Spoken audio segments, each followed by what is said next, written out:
Hello, Internet. How are we doing tonight? How is everyone doing? Have a good Saturday, hopefully. Yep. Yeah. Lots of D&D. Oh yeah, D&D is the best way to spend a Saturday. Hands down, best way to spend a Saturday. How's everyone in the chat doing? I think I saw something. Rengal17, thank you for 2 months sub. How's everyone else doing? Good to see all those wonderful faces. Deacon's Table, Zip, Shadster. Of course, my wonderful cast is in the chat as well, so, you know, they do what they do. But, yeah, a couple of quick housekeeping things. Number one, shout out to Stream Beats. We're listening to a very lo-fi Christmas in between break and intro outro kind of stuff. It's DRM free music that you can use for your streams, your videos, all those kinds of things. You can look it up through Alpha Gaming and Harris Heller. You can find it also on Spotify, Apple, all the places to stream music. Which we'll now switch over to our Syrinscape, which is probably the best library of background music for your tabletop adventures. Go to Syrinscape.com to check them out. And a shout out to D&D Beyond for all the digital tools that we use, including this wonderful overlay you're seeing on Twitch to track the party's progression and see how they're doing. Yeah. So, yeah, all the fun there. Also, a couple of programming notes. Next weekend will be the finale of Challenge Accepted. We are going to finish out the adventure next week, so we may run a little long depending on what happens tonight. So make sure you tune in and check us out for that. After that, going to be taking the rest of 2020 off as far as streaming. And we'll be back in January with the new season of Challenge Accepted, which we will be getting the cast together and working out the final details for that. Saturday morning, 10 a.m. is Shadow Watch, another continuing D&D campaign. This morning they had quite the adventure in the Underdark.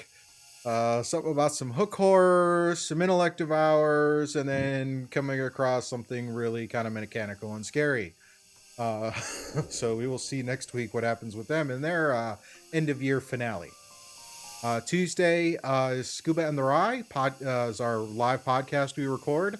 We're going to do a holiday kind of hangout, end of year hangout. Once we get through the podcast portion of the stream, we're then going to roll into playing Among Us with you out there in the community.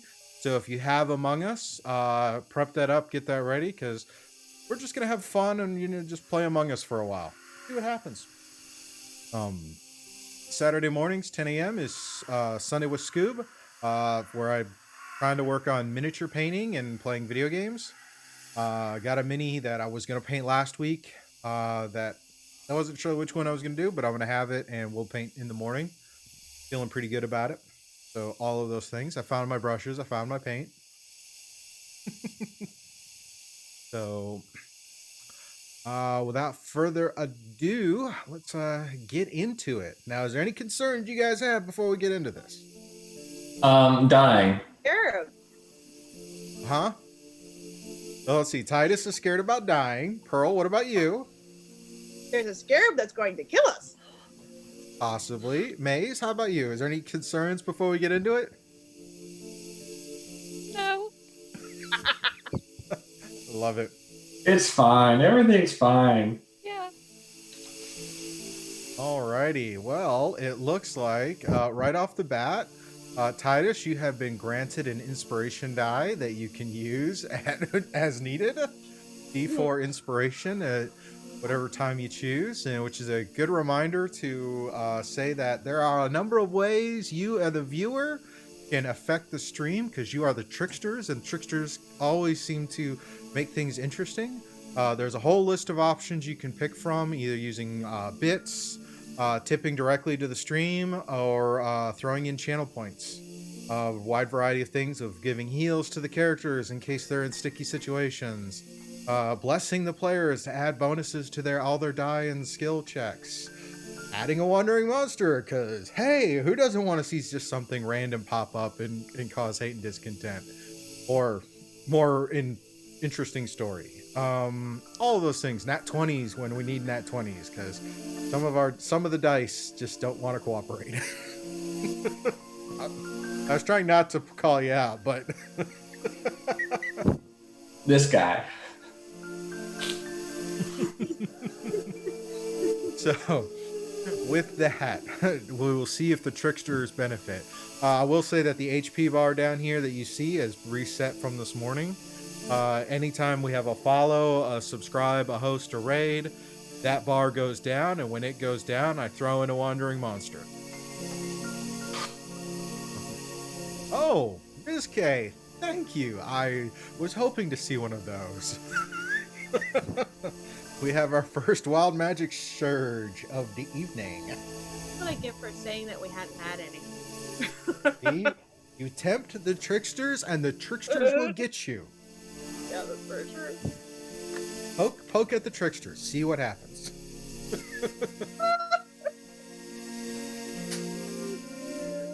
Suppose a thank you is in order. Mystic. We will see what happens. That being said, let's bring it in for our recap. So, you guys have been, after the recent murder, you guys had been doing some investigating and figured out that the scrap of paper that was in the victim's hand was a part of an invitation to a gala or annual party at the Bloodhaven estate, where the lord of the estate has these really kind of, judging from the note, these really wild parties. Speaking with your contacts that you've made, you find out that this is typically where the elite society get together. It is a masquerade ball of some type, and we're going to check it out to see if perhaps the murderer you've been searching for is there. You've gotten a look at him, as far as you could tell, so you have something to go off of.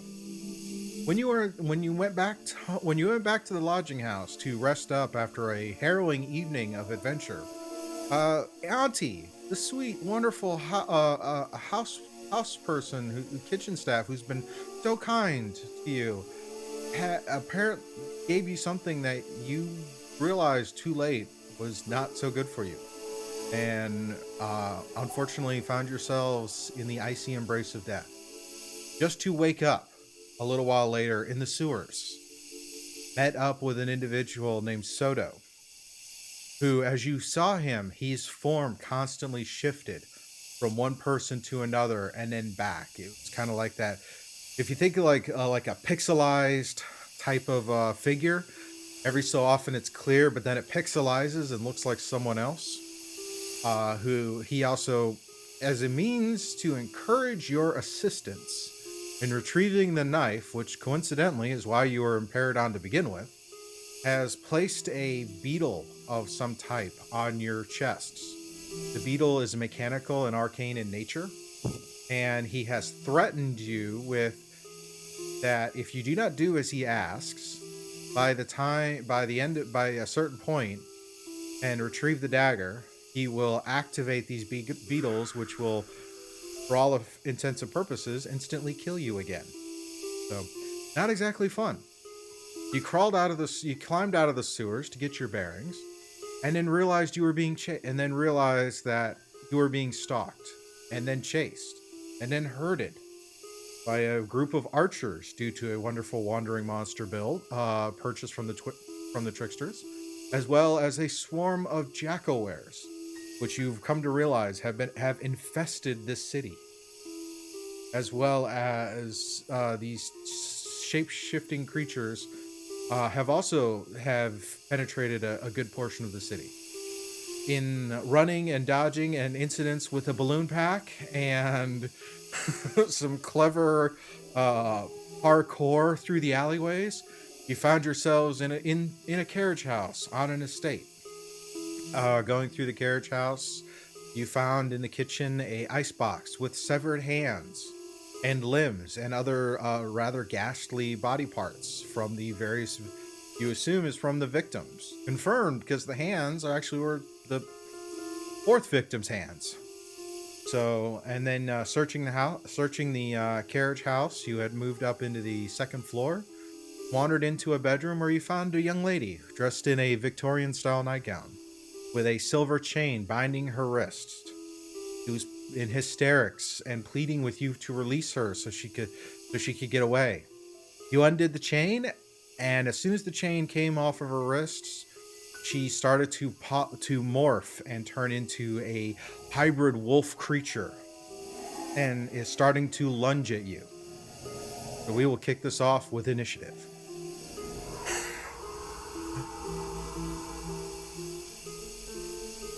So, Titus, what is your initiative roll, sir? That's a solid 8. Alrighty. Off with a bang. Pearl? That's a 6. Ooh. Maze. 18. Alright. Maze, what's your dexterity modifier? Good question. +3. Alrighty. So, wait. 19. Alrighty. Oh.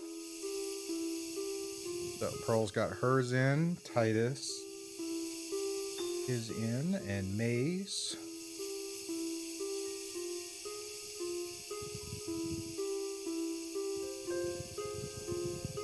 Alrighty. Going right in for our map.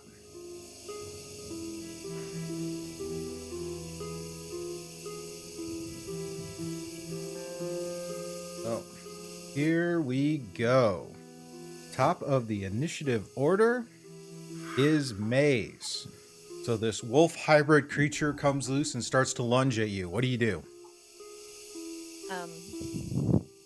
Oh, I pull out my silvered rapier. All right, and before you roll that dice, it looks like you have been gifted a natural 20. Oh man. Oh! Oh man. Thank you. Thank you. So- Thank you. So You yeah, have a natural 20 on your next dice roll. we want to swing. Gonna swing, it's gonna be a natural 20. Roll that crit damage. That is a 10. Is any? Oh well, I guess I should have said I was going to use sneak attack. That's all right. They're not really in melee. I mean, you would move into melee, Oh, okay, gotcha. but there's so, yeah. no other ally around you. But since you're at the top of the order, I believe that still qualifies. Yeah. Oh. So you can go ahead and add in your sneak attack. Sorry, I had to work through that in my head. Gotcha. That would make it 15. Wait a minute. What's your sneak attack? So 2d6. It 2d6, was 5. so 12 plus, so it's max dice plus what you roll. Oh. That is the way we do crits. Oh. So 18, 1, 33, and 5 is 38 points of damage. 38 points of damage with a silvered rapier. That is going to hurt. Yay! 38, right? Yeah, I said 38. Alrighty, so real quick, Maze wastes no time, lunges in there and gets a solid hit. You hear the creature howl in pain as you've delivered a brutal blow. Alrighty. Brings us to its turn. And it's going to turn around and attack you because you're right there. So, Yeah. in its hybrid form, it has no weapons, so... Alright, first one is a claw attack. That is going to be a 16 to hit. That hits. Alrighty, and the second one is a bite attack, which is a 12 to hit. That misses. Alrighty, so the claw attack comes in. Right.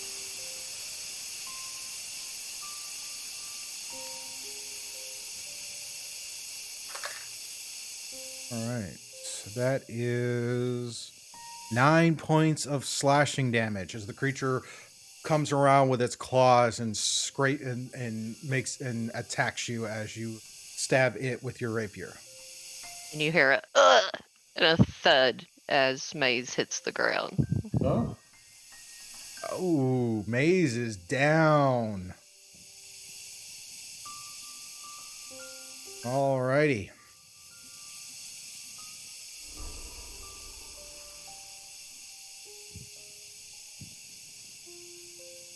such a good start. Yeah. It is, isn't it? Yeah. Adventure. What do we do now?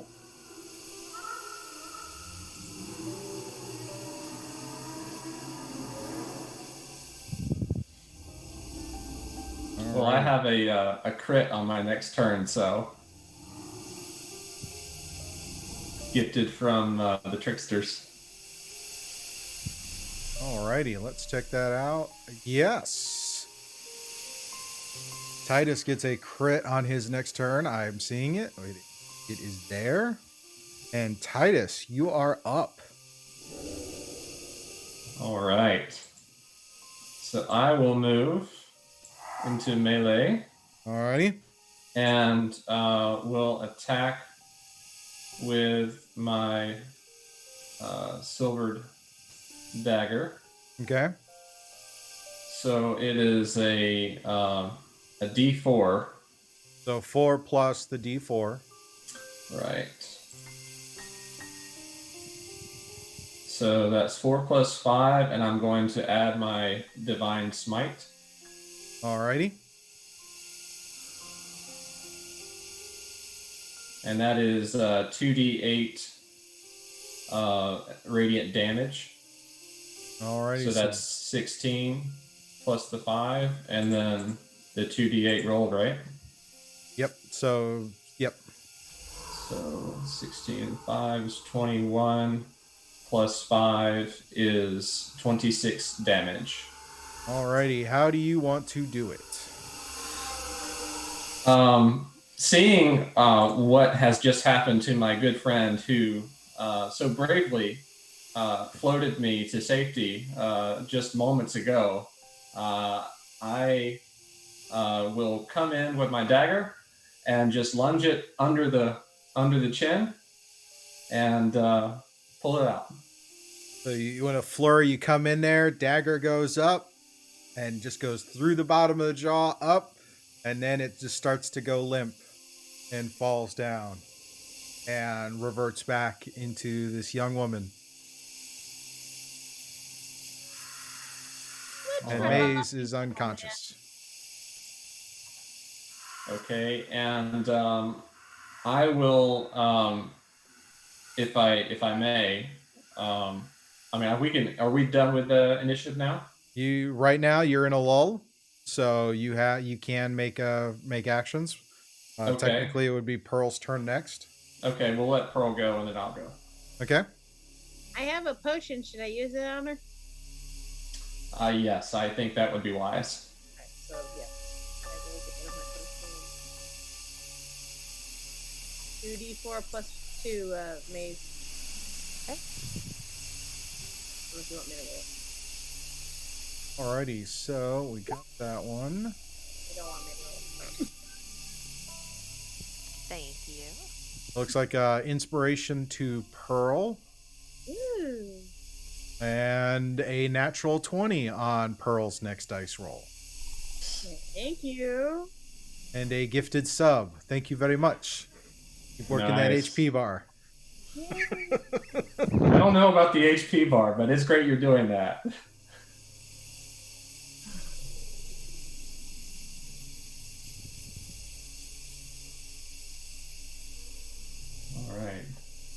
Thanks, everybody.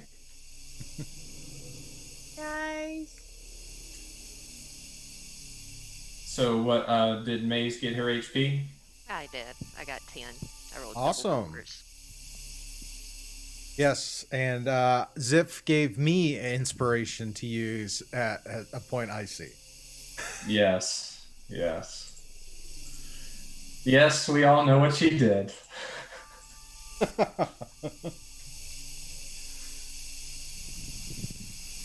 Alrighty. So I will try and make use of that. Really hard since we're already beat up. Yeah. Alright, so Pearl is back up and no longer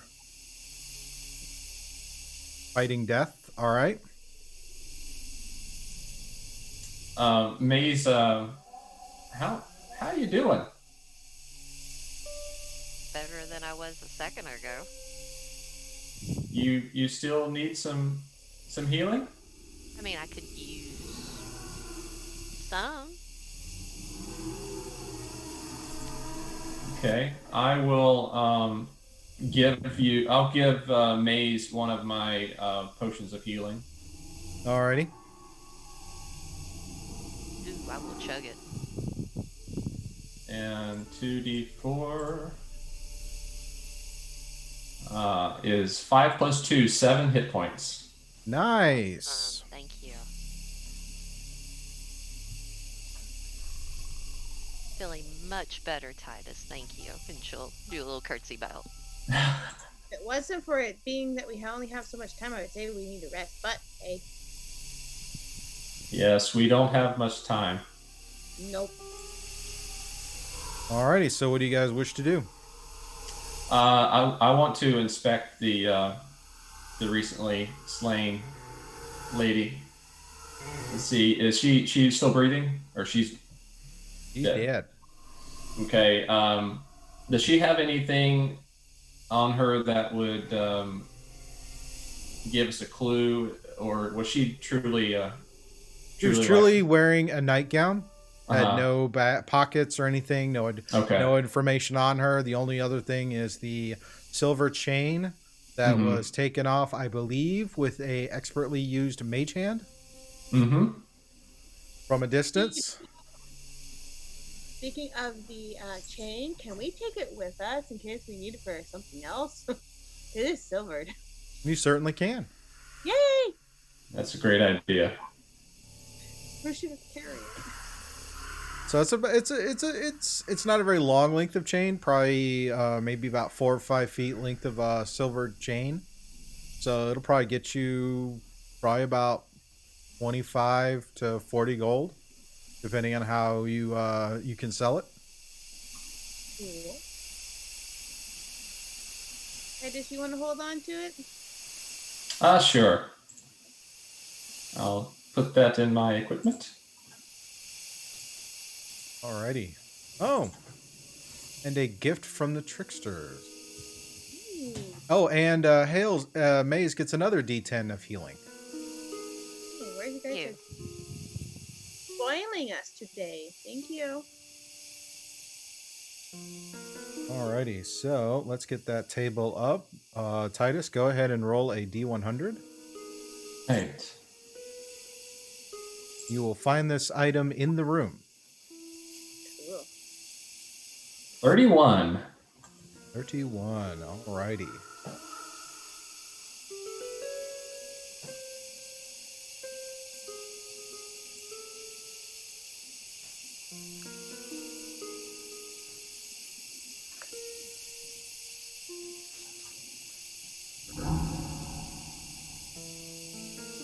Alrighty. You find a little sack on the dresser. Inside is a reddish brown dust that could be sprinkled over any edible substance. It is called dust of deliciousness. That's great. Greatly improve the flavor. The dust also dulls the eater's senses. Anyone eating food treated with this dust has disadvantage on wisdom ability checks and wisdom saving throws for 1 hour. There is enough dust for 6 servings. Wow. Interesting. Yeah, that's not going to get anyone in any trouble. I want to roll insight on that one. I'm doing a callback to Critical Role. Mm-hmm.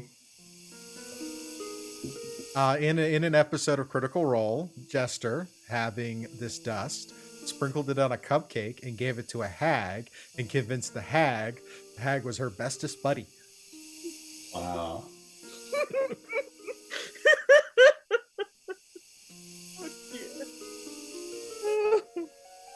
So yeah, nothing could ever go wrong. All right. Is there anything else in the room? Any other doors or passageways out other than one we came through? No, the only there are a few windows, Mm-hmm. but the windows are all they're all kind of the way they're constructed is kind of like a lot of windows in that time period. There's a latticing metal gratework that the glass is kind of embedded into, and it's like sealed. It's sealed shut. No matter what you do, you can't get the windows to open. But other than that, the only way out is that door that you came into the bedroom with, into the bedroom from. Okay. And there's a standard 4-poster bed in there, a couple of dressers, little like dressing table to stand at. Okay. I will say to Pearl and Maze, doesn't look like there's anything else in here for us. Maybe we should head back down. Well, there's still a few more rooms on the second floor you can look through. Oh, So as you come back onto that landing, you see there's a hallway with 2 doors that leading into appears to be 2 more rooms.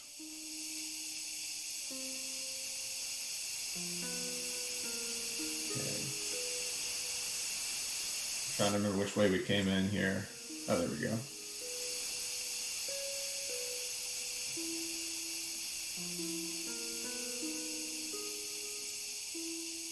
All right. So we'll just kind of keep through that. We're kind of keeping through. So.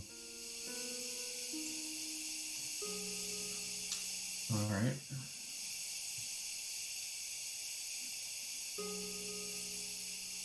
Where's the door? Oh, right in here? Yep. There's a door there, and there's a door here. Okay. We'll go north. Plan north. Okay.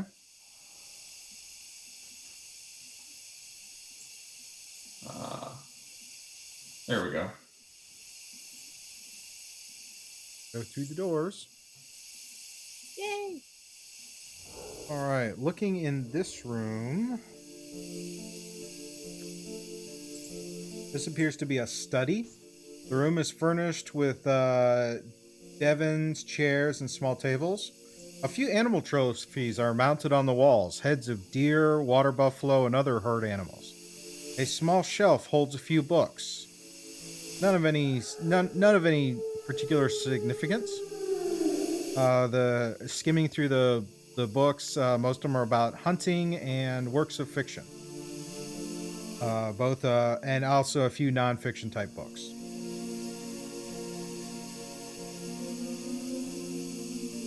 Okay. Oh, I start knocking the books off the table. Pearl, roll a D100 for me. Oh, okay.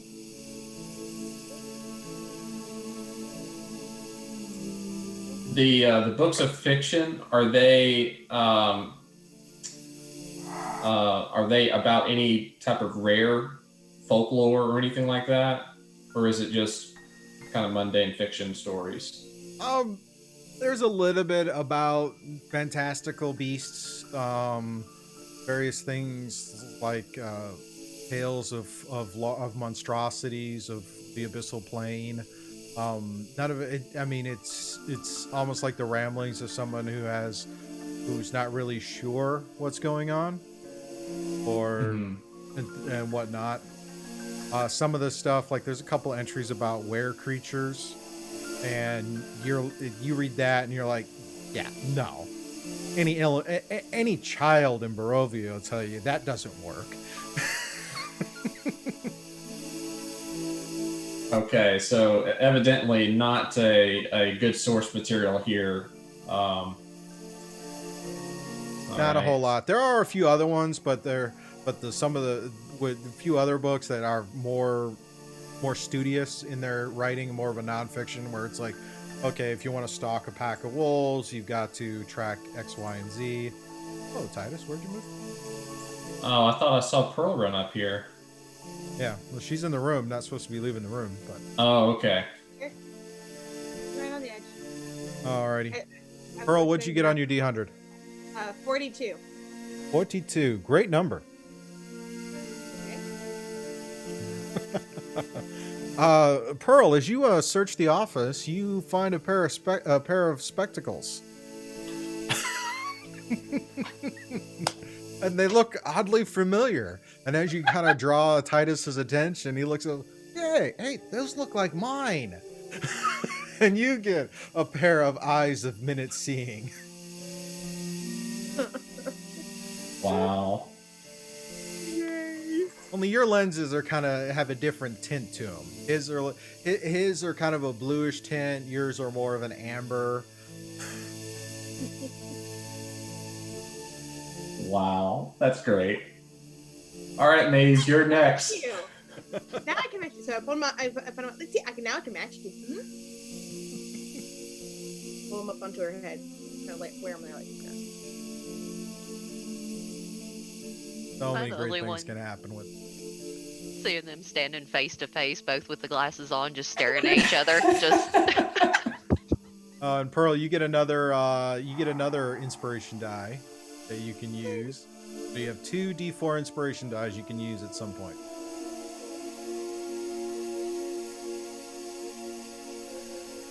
Looks fake.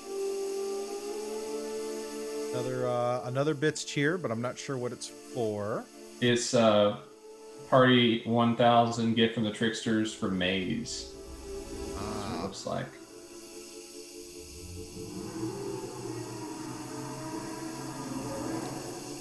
Maze, is that a reward for Maze to find something? Uh-huh. It looks like it.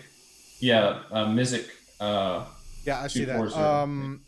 Go ahead, Maze, and roll a D100 and tell me the result.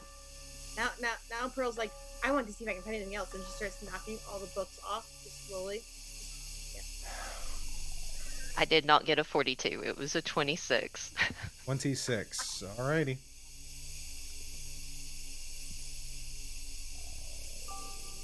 And she starts enjoying it too much, and she's doing the whole cat thing, like slowly pushing it off the shelf and enjoying it. As you look about, you notice on one of the stuffed deer heads, there appears to be something hanging from the antlers. It is a circlet or a crown of some type, made of kind of very simple materials. It is called a crown of the forest. While wearing this crown, a character automatically fails any intelligence check made to see through an illusion. An illusion that touches still has its true nature revealed. However, a character wearing a crown has such a strong sense that the illusion is real that they might not know which of their senses to believe. If the crown is closely examined by a character,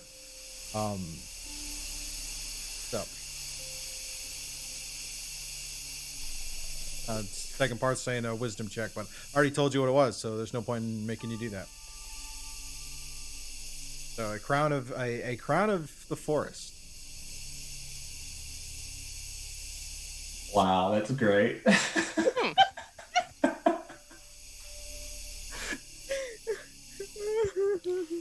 Alrighty, so you're in the study. Anything else you guys wish to do in here, or is it moving on to the next room? I want to tell Pearl to please stop knocking the books off the shelves. We've already made plenty of noise. We don't want any more attention. There's only one left. She's still pushing the last one off. Can I put the crown on Pearl's head and tell her I'm a bunny? and see if she'll follow me.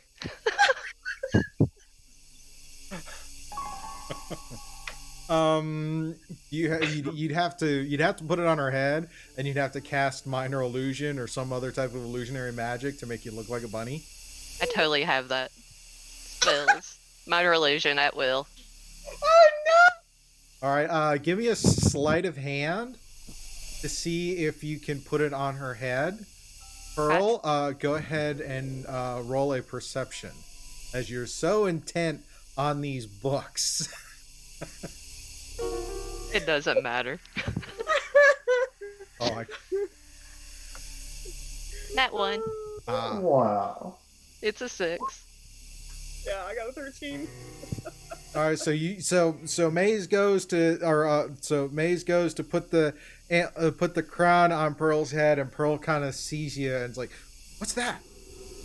Ooh, pity. What are you doing? It's a crown. You want to wear it? Why?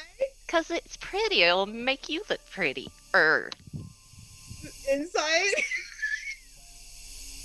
All right, Deception? roll an insight.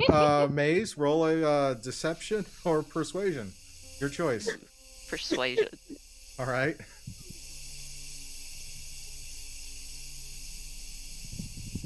Man, this is just not my favorite. 2. Yeah, I got a 16. Yeah, you're not quite convinced that maybe she doesn't have some ulterior motive. Just kind of steps away. Maybe another time. And then finishes stuffing the last book off. All right, so now you've thoroughly trashed the room, knocking everything off every table. We're the heroes, right? I'm pretty sure they already know we're here because they drove us this direction, so I don't really care.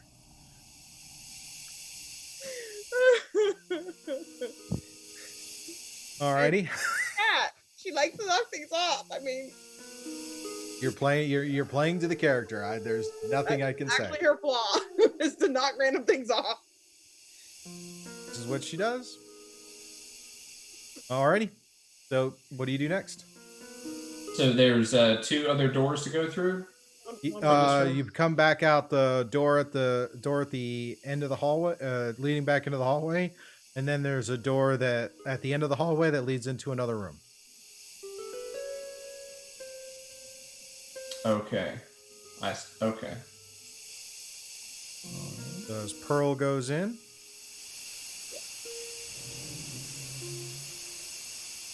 There's a corner. Look around the corner.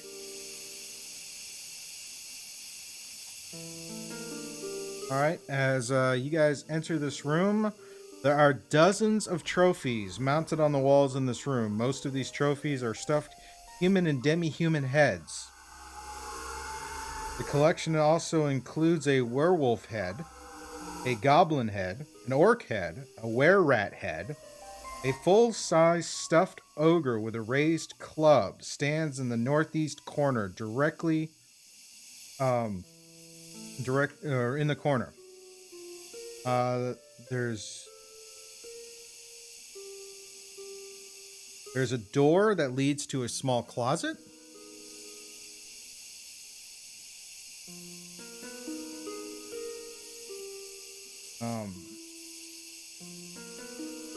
You have a door that leads to a small closet right here. There is a large stuffed ogre with a club over his head up here. Mm-hmm.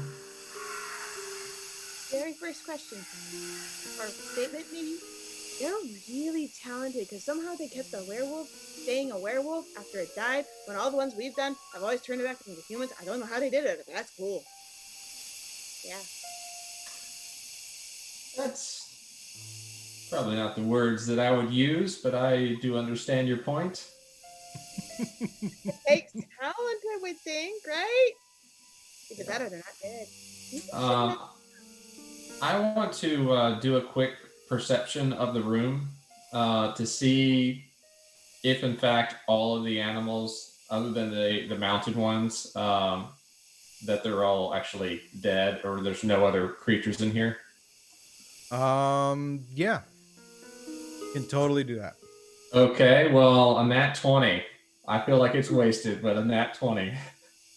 Every head in here is taxidermied, stuffed. I mean, as you go and you kind of closely look, you see the eyes are replaced with like polished stones, typical of taxidermy. All their mountings and whatever. You see, there's actually like layers of dust on a few of them. The orc one is, I mean, it looks barely there, but you can definitely tell it's been full on preserved in that battle stance with the club. But there doesn't appear to be anything living on the walls. Okay. Ooh, that's dark.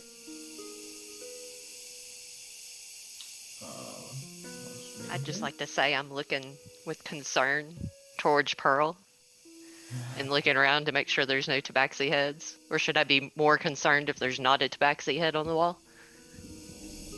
I think both are legitimate. Column A, column B. Yeah. So is there anything in this closet space? Are you gonna open and look in the closet? I will open and look in the closet. Alrighty.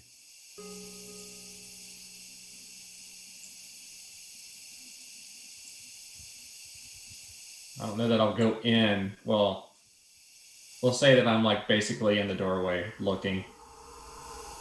Alrighty.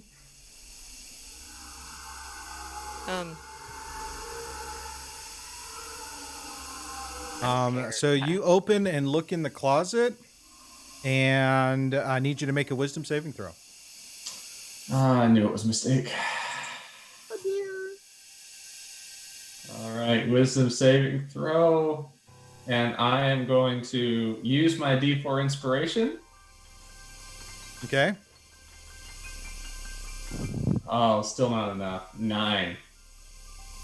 No, that's a fail. You feel yourself as you look and see a pair of eyes and the glint of a scimitar, and as you see the eyes, you feel your size get heavy, and you collapse and fall to the floor asleep.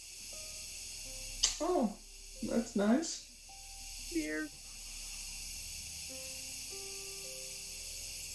Titus, I know tiny rooms are nice and cozy and good spots for naps, but this is not the time for naps. I'd respond, but I'm sleeping right now. Yeah, he is. You guys hear him kind of thud onto the ground, and stepping over him, coming into the doorway is a figure with a scimitar, lashing out at you. We will resume where we are in initiative.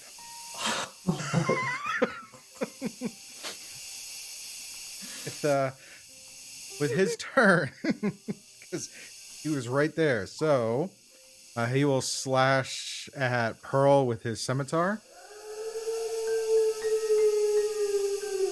That is a 17 to hit. That hits. Alrighty. So.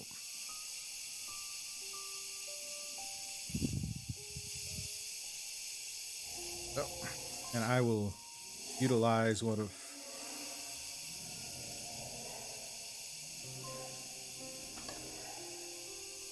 Let's see, that is 4 points of slashing damage from the scimitar.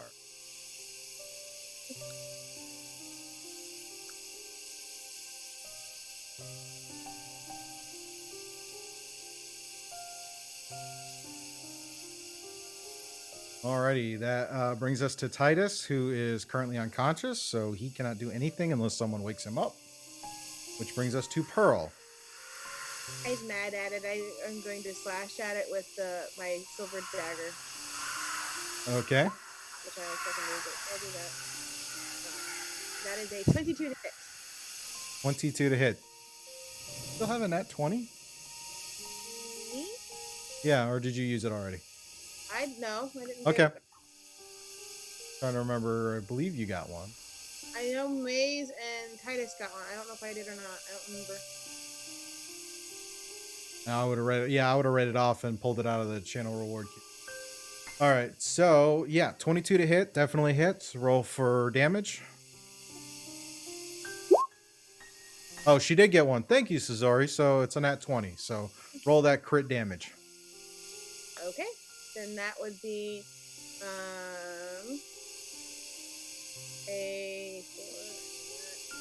4. So 10 damage with the dagger. Alrighty. Takes that hit. Okay. Anything else you wish to do? That's all I really can do because everything else is not magical or it's not silvered, so that's all I can really do. All right, Maze, you're up. All right. Let me check something here. Can I? Ooh, I do wait, have a dagger. I just thought of that. Can I kick him to wake him up? You attacked. You're the monk, so you get to the fury of blows. So if you want to do that to kick Titus. Yeah, just an unarmed strike was my bonus. Just kind of tap All him right. to wake him up. Good luck, Titus. Prone? Yeah, you are. You've done And that to me unconscious. before. It's a natural crit with an unarmed strike. Maybe not. Maybe not. Can I like just shove him? I'm not trying to actually hit him. I'm like shaking him. Like I'm standing there. I stab and like shake him with my foot. You know what I mean? Like I'm not actually hitting him. Yeah, I'll let you. I'll let you kick him awake and save him the blow because you're considered a deadly weapon. So you got to remember that. He is.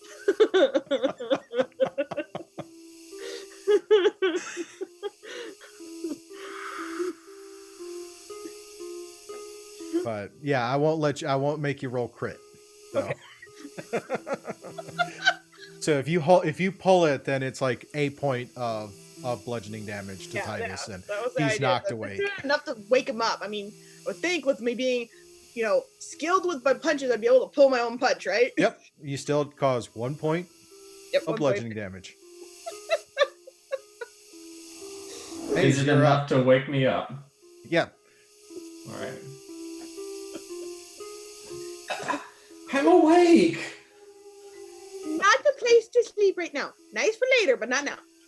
Maze, you're up. Oh, she has a nat 20. Ooh. Yes. Yeah, because I know she used one. I don't know if I saw her getting a. Yep, there it is. Maze has a nat Awesome. 20. Yep. We are going to silver drapier with sneak attack, right? I'm right Yeah, there. there are friends all over the Yes. place. So yeah, you can totally get in there. So 12, 20, 23 before I roll. Yep. How do you want to do this? Wait a minute. Oh, it's already dead. I hadn't even rolled yet. That's just my Trust me. crit image. Oh no. You said silvered rapier. It's a crit. You know. All right. It only had like 8 hit points left after the first hit. So yeah. You tell me how you end this creature's poor existence and poor life choices. I slash it through the knees and push it over. Alrighty.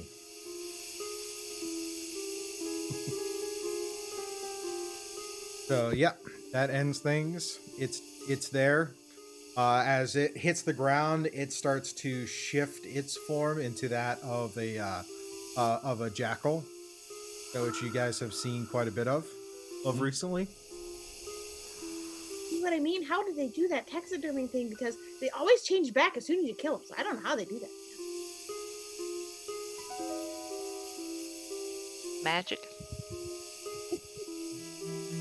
It's a magic man. That's okay. I stand up and did I miss something? You missed that you found a really cozy closet. Was there anything in it? That thing. Ugh. Titus, no sleeping on the job, man. So- Looking about the closet, you also see it contains various pieces of hunting gear, a quiver, arrows, a green cloak. Nothing, nothing really unique. Just basic hunting stuff.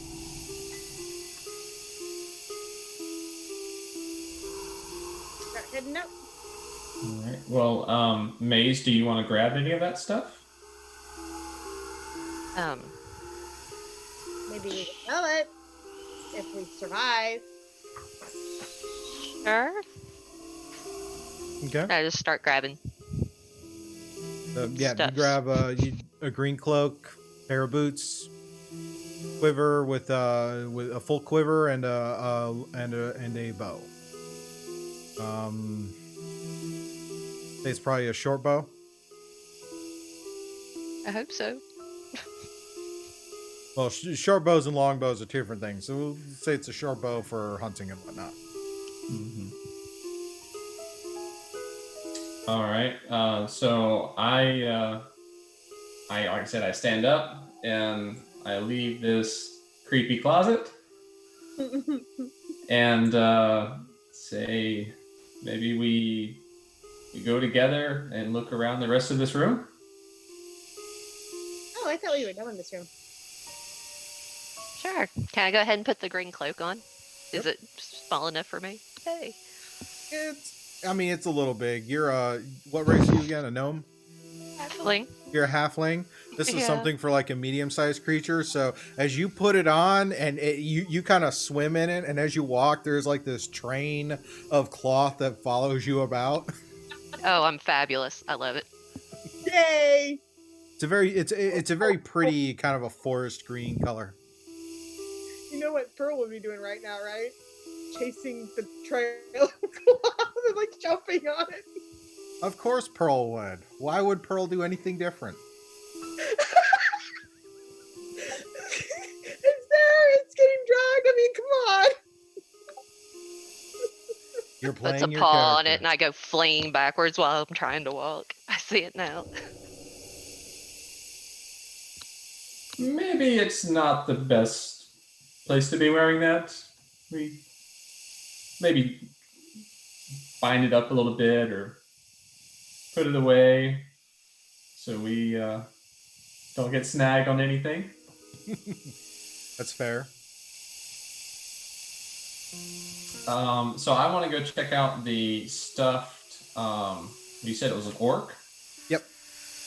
All right, I'm gonna go. You said it was up here. It appears to have a club raised over its head, like it's going to strike. You're gonna go and take a look. Go ahead and roll an investigation for me. All right. Am I get advantage, right? If you put on your eyes of minute seeing, then yes. Of course, I'm going to Of put course you on do. the eye. Ooh, I see him do that, and I copy him because I had some. Because I want to copy him. Okay. Wow. All right. Let's see if the next one's any better. 13. All right. With a 13, you looking about, you see that there's a seam around the arms, and as you kind of go about it, you notice that it looks the way he's kind of had his arms up. It looks like the arms move. And do you pull on the arms? I step out of the way and inform the rest of the party that it looks like these things move. So be ready. Rapier out. I pull on the arms. All right. Are you in front of it when you pull the arms? No, I'm not. Okay. I'm off to the side, pulling on one of the arms. As you kind of pull down, it seems to be a little stiff. Mm-hmm. You realize you kind of have to get a little closer for an angle. Go ahead and give me a strength check.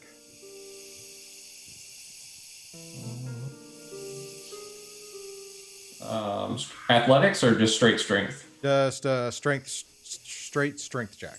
Okay. That is a 17. All right, so you kind of get in there, and after you force it, the arms come down. And as the arms come down, the floor gives way. The floor on which I am currently standing? Yep. Dexterity saving throw. Can I try to catch him too?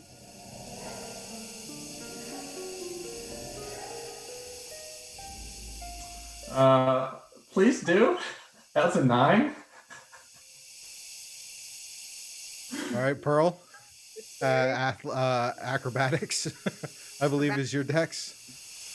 Yeah, acrobatics, yeah. All right. Acrobatics. 22.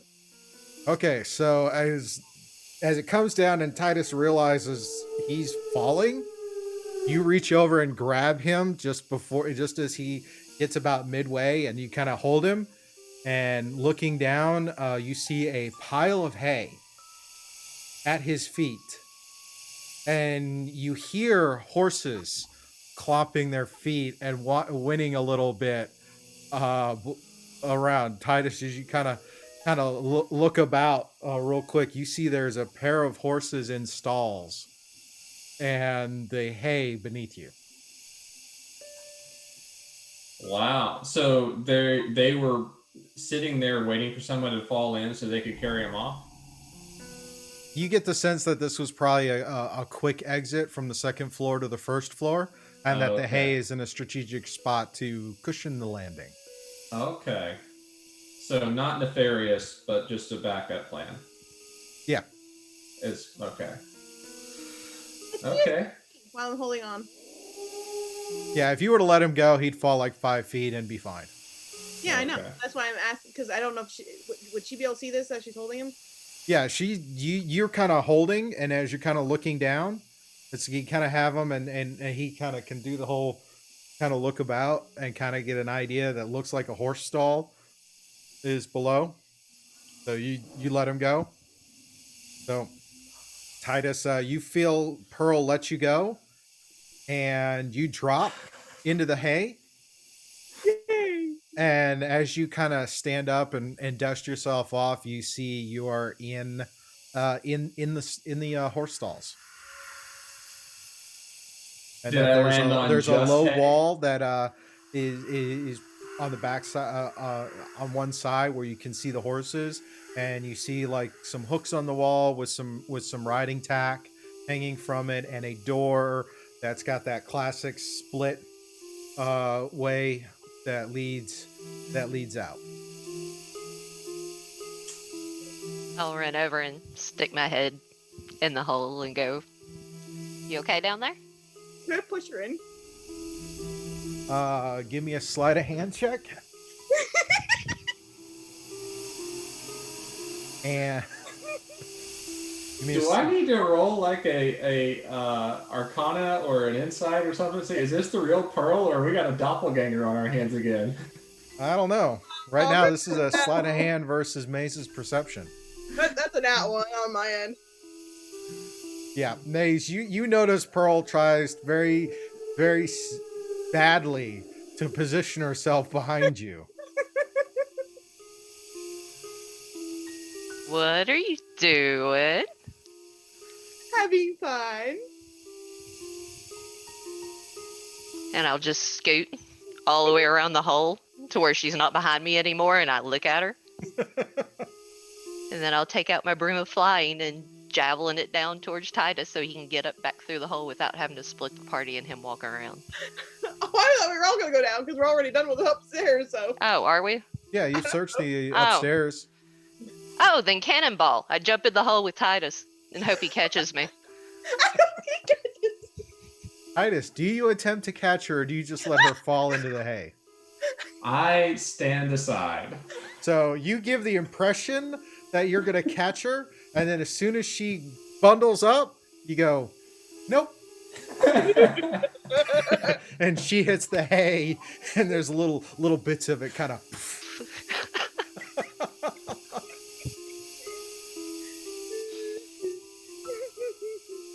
Ooh, yay! I get to do it too, right? Come on down, the hay is fine. She doesn't wait, she just jumps, so she might accidentally land on May. You've never seen a halfling move so fast before in your life. Gone. Out of the way. Okay, so Maze, give me a dexterity saving throw. Oh no, it's a 9. So you get down there and as you kind of stand up and start to wade out of the hay, you hear Pearl. You look up and you see Pearl, but you're just not quite fast enough, and she clips you as she comes down because and a larger of hay and straw bits and Yeah, dust yeah. kind of I'm, like, pop up tossing into it the air. down. I feel like I'm being dragged down a ball pit. And I just can't get out.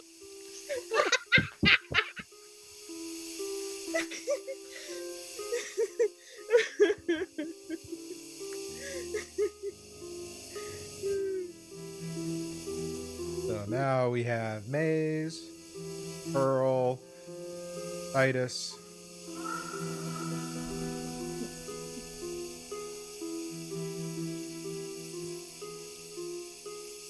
Oh, I'll remember that, Titus. So everyone can see. Here's your horse stall. There's a couple of the stalls with the little half wall and the little doors. See the one door that leads opposite of the horses. The door that leads opposite, that leads out of this area, is to the south. Yeah. At the end of at the end of this little hallway, you see a window that's barred and closed. Okay.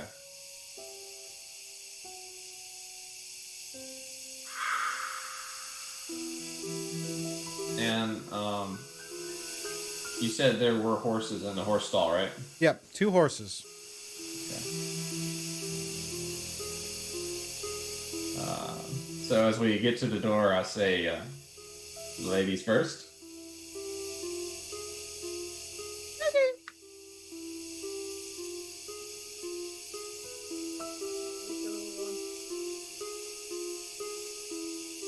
Alrighty.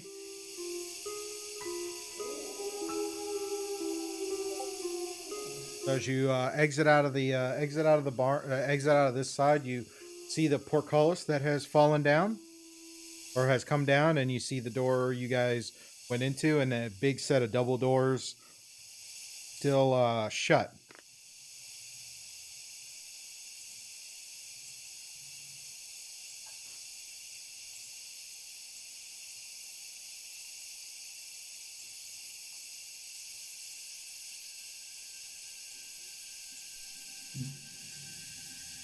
So I'm trying to get a sense of where we're at here. Okay, I see the portcullis doors. how smoky is that room? This is the one that we put stuff and burned it in the stove. Like, is there smoke in this part where the portcullis is, or like, is it out of the- Not a whole lot. I mean, there's definitely that odor of cooking meat, cooking rotten meat that you can smell. It's not as bad. It's pretty noxious, but it's not terrible as far as where you are in relation to the source of it. Okay. And we go.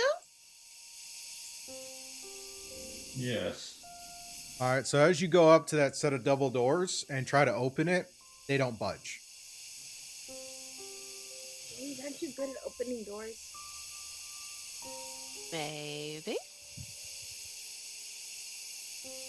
Can I summon my little mage hand? Give it my thieves' tool and send it on its way. Okay. Is there likes? As you cast the mage hand, go and roll a D100 so we can get that wild magic out of the way. Oh, I forgot about that. I didn't. I I'm glad did. I'm glad I stepped back, man. 22. 22.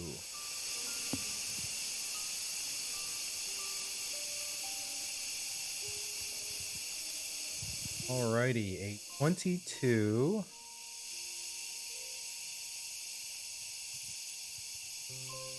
All right, at 22, creatures have disadvantage on saving throws against the next spell you cast in the next minute that involves a saving throw.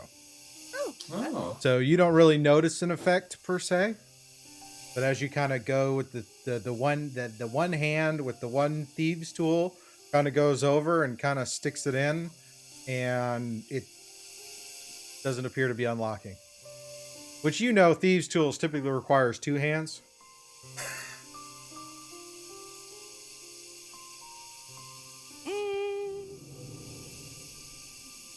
Can I walk over? Well, nothing happened, right? No traps went off when it tried to do it.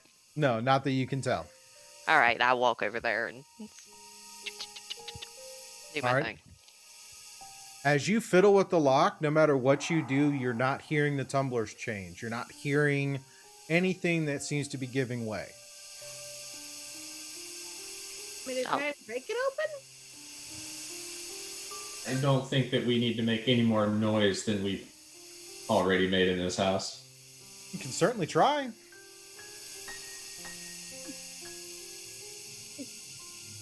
What's the door made of? A very a thick kind of dense wood, hardwood. Maybe go ahead and roll an investigation check. I'll get really close With the glasses? with the glasses and squint. Yep. Whew, I'm so glad I have an advantage. That's a whole lot better. 14. 14. It's definitely a hardwood. You think maybe oak or maybe even like a maple. But it's in really good condition. It's really nice craftsmanship. And what about the locking mechanism? Standard. As far as you can tell, looking at it, it's standard kind of iron cast lock with a keyhole and whatnot. But from what you can see, it's secure. All right. So I don't think that we could break through this door without drawing a lot of attention to ourselves.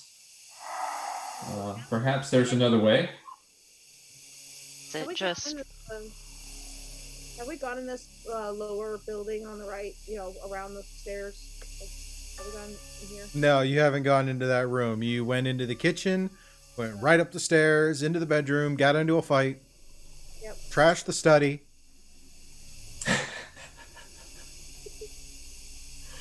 Well, we can keep wandering around, I guess. All right, so we'll head up into this room. Okay.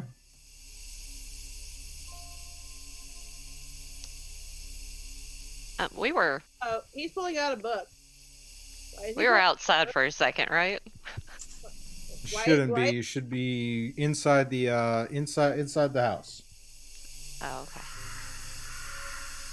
Room number 4. Oh man. Why is he pulling out a book? Because I'm gonna read a description to you. Oh, that's okay. So as you guys come into this room, Mm-hmm.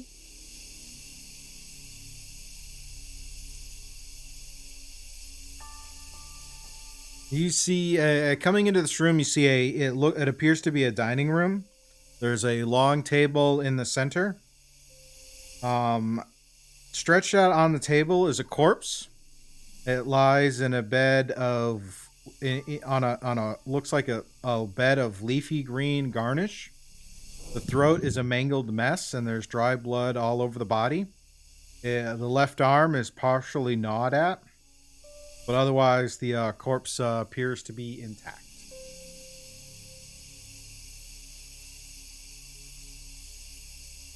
Now, Steve, this is the room in the upper portion or No, the this southern. is- Okay, so okay. Want to make sure I was in the right room. Yep. Yeah, you were in the kitchen where you found the ice box and the bit. Yeah, I'm having trouble getting through the door for some reason. I Ah, cheated. I went yep, through the windows. I can fix that. I found out I could get through the windows, so I went like this, and then I went like this to get through. I went in that way. Yeah, should have blocked those off. That's okay though. I was just goofing around. Yep. So coming into the room. There we go. Yep. So as you come in and come around, you see, and there's a door at the far end. Okay. Um, is there any other furniture or anything else in the room besides this gnawed up corpse on the Table, table? chairs. Looks like it was set out for like an evening meal, and the corpse is lying there. Can I pick it up and put it in the stove? The corpse? That way I can't use it. You certainly can try. I don't think they're using it for anything but eating it. Just in case. I'm a little paranoid right now. A little paranoid. Okay. Are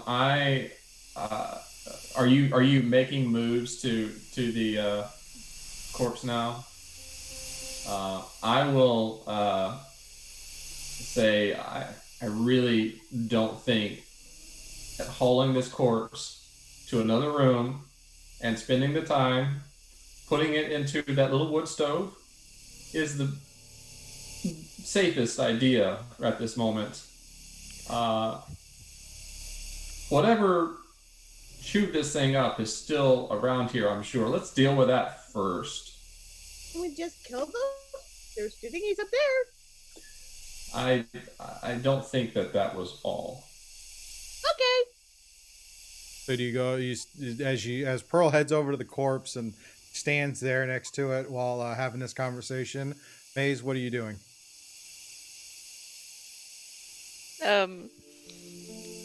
Oh man.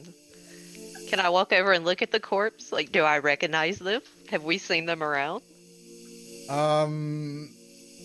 Roll investigation. Oh man. I'll want to as well if that's okay. Scooby. Sure. Ooh, nat 20. 26. I won't waste my time. So we have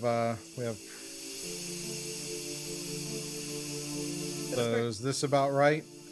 Pearl and Titus on one side, Maze on the opposite side, or all three of you on the same side?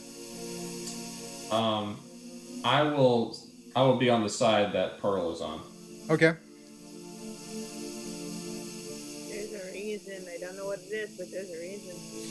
There's a reason. Maze, you don't recognize the figure, the corpse. But as you kind of get in close, it pulls out a meat cleaver and swipes at Pearl.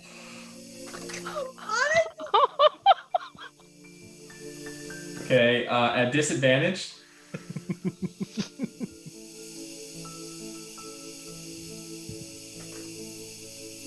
Let's see. That is. I used my inspiration that I was gifted to give me 19 to hit on Pearl. That hits. All right. Let's see. Told you we should put it in the stove. 4 points of piercing damage, and I need you to make a Constitution saving throw.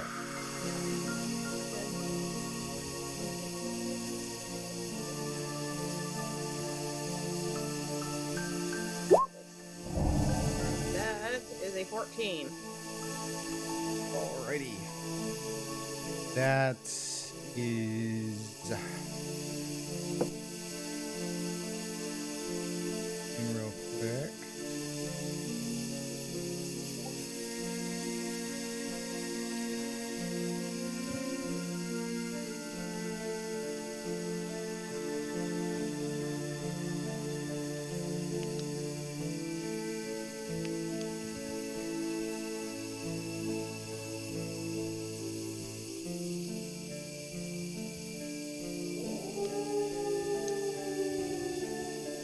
That actually succeeds the saving throw.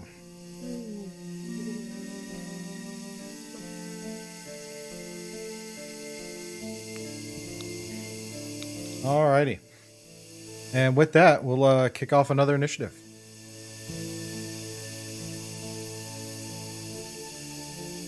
All right, it's rocking the 8s again. Wow. I got better than last time. I got a 10.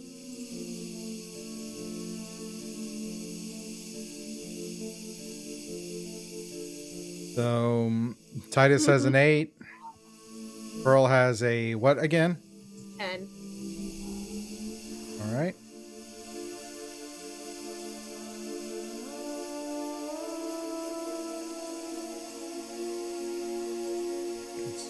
We have.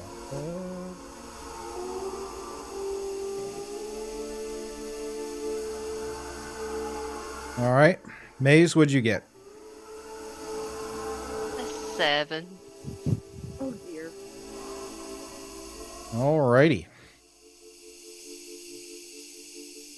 So here we go. That was the surprise. Top of the order is the creature. And he's going to swipe at... He's going to swipe at Maze this time.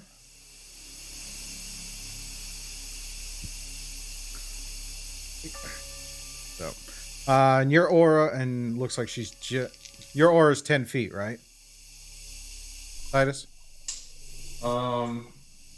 For protection, Yeah. it is only 5 feet. All right. Well, it looks like she's just outside of that. Mm-hmm.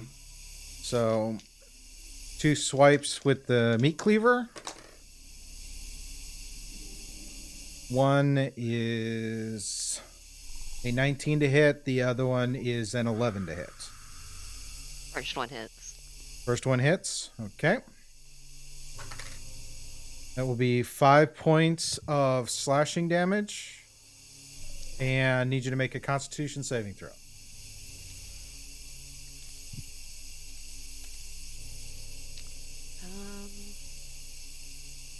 That would be a 17. Makes the save.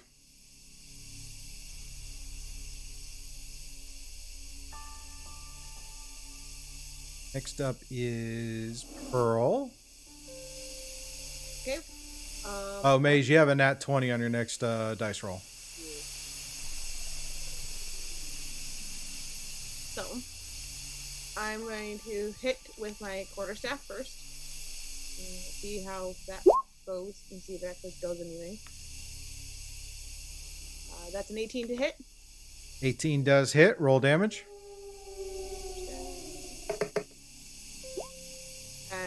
Sheesh. That's 5 damage. 5 damage. All right. And then I follow it up with a unarmed strike. Okay. 20 to hit. That will hit. Roll damage. 4. Alrighty.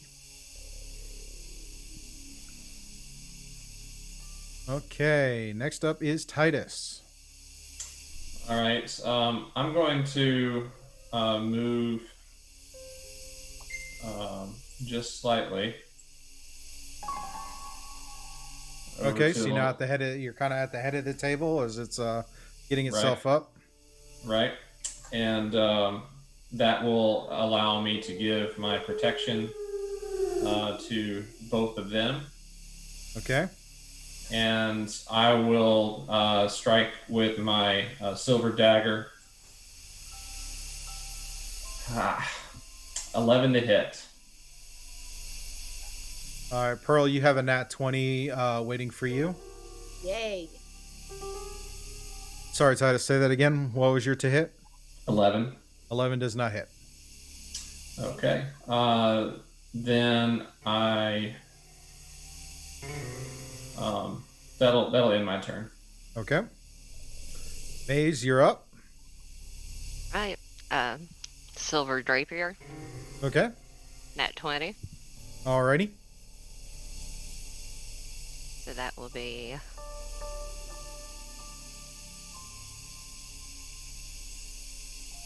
And sneak attack because they're around it, right? Yep.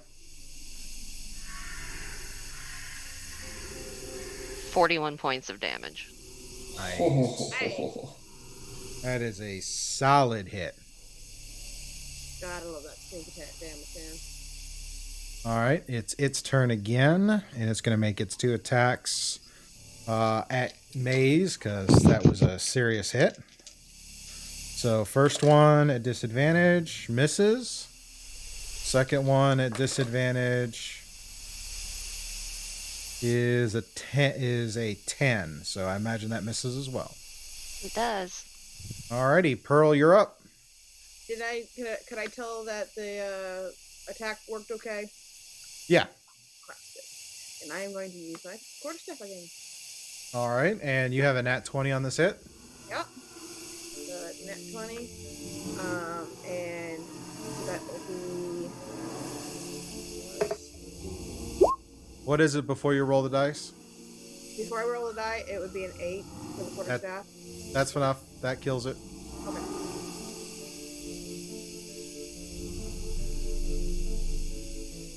Alrighty.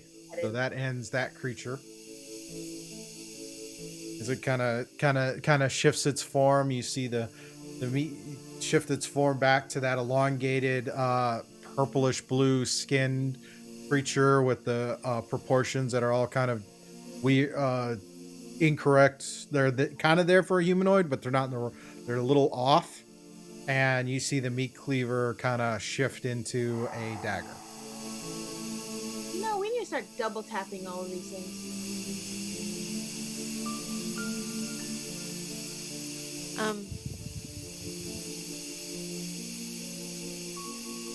A dagger? Can I inspect the dagger? Sure. Go and roll an investigation.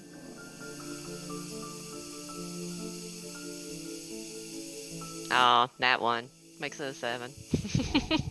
It looks like a plain dagger. Really can't tell much anything else about it. Yep. But I mean, did this transform into the same sort of creature we've been fighting out in the city streets? Yeah.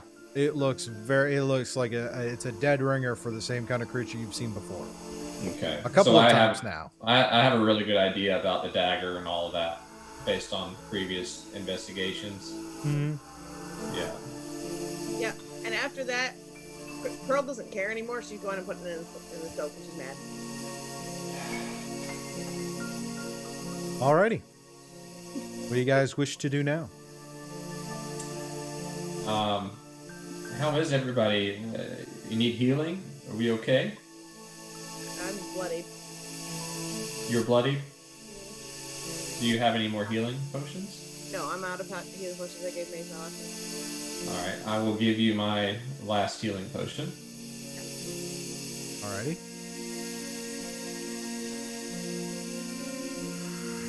And that is so it's 2d4 plus 2, right? Yes. Standard healing is 2d4 plus 2. Alright, so that is 8 healing. 2-point counts. And I will go ahead and take the opportunity to give you 5 additional HP by laying on of hands. You get to choose how much lay on hand is, right? Yes, you get to choose up to your max as a paladin. Right. Because I only need 4 more. You only need what? I only need 4 more to max myself out. Okay, then I'll give you 4.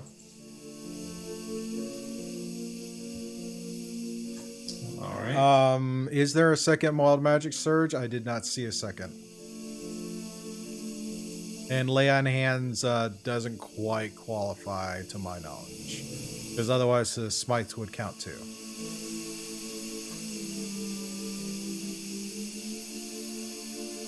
Nope, I don't see a second wild magic. Okay. The wild magic was when Maze cast Mage Hand. There's basically any creature that had a saving throw against a spell would have disadvantage. It only lasts for a minute.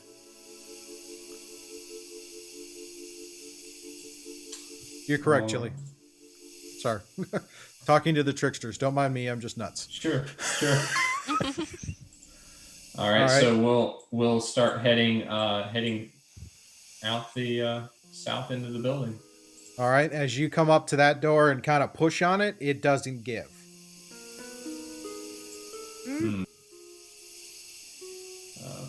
Maze, do you want? I'm frustrated. About to Huh? down. Mind helping us with this door? It seems to be stuck. Do you want me to push it? Is it locked, Scoop? It appears to roll investigation. Okie dokie. I will look very close. Mimics you. My rolls today, 8 is the high one. Since I'm mimicking him, can I roll?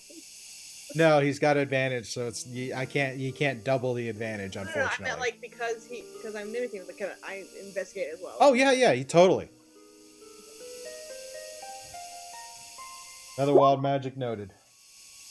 Yeah, it didn't help much more. I got an 11 with advantage. Far as you guys can tell, the door is secure. Can't really tell much beyond that looking at the door. I'm about to kick it. What do you want to do? And that is Did we see any other doors in this building that we haven't gone through yet? No, you've gone through all the doors. Okay. The doors that you can't go through seem to be locked. All right. Well, I feel like we've searched everything we can search at this point. I know. I know we've probably not seen all that we're going to see in this house, or that might be waiting for us. But maybe we try and force our way through this one. I kicked the door. Okay. Go and roll an attack on the door.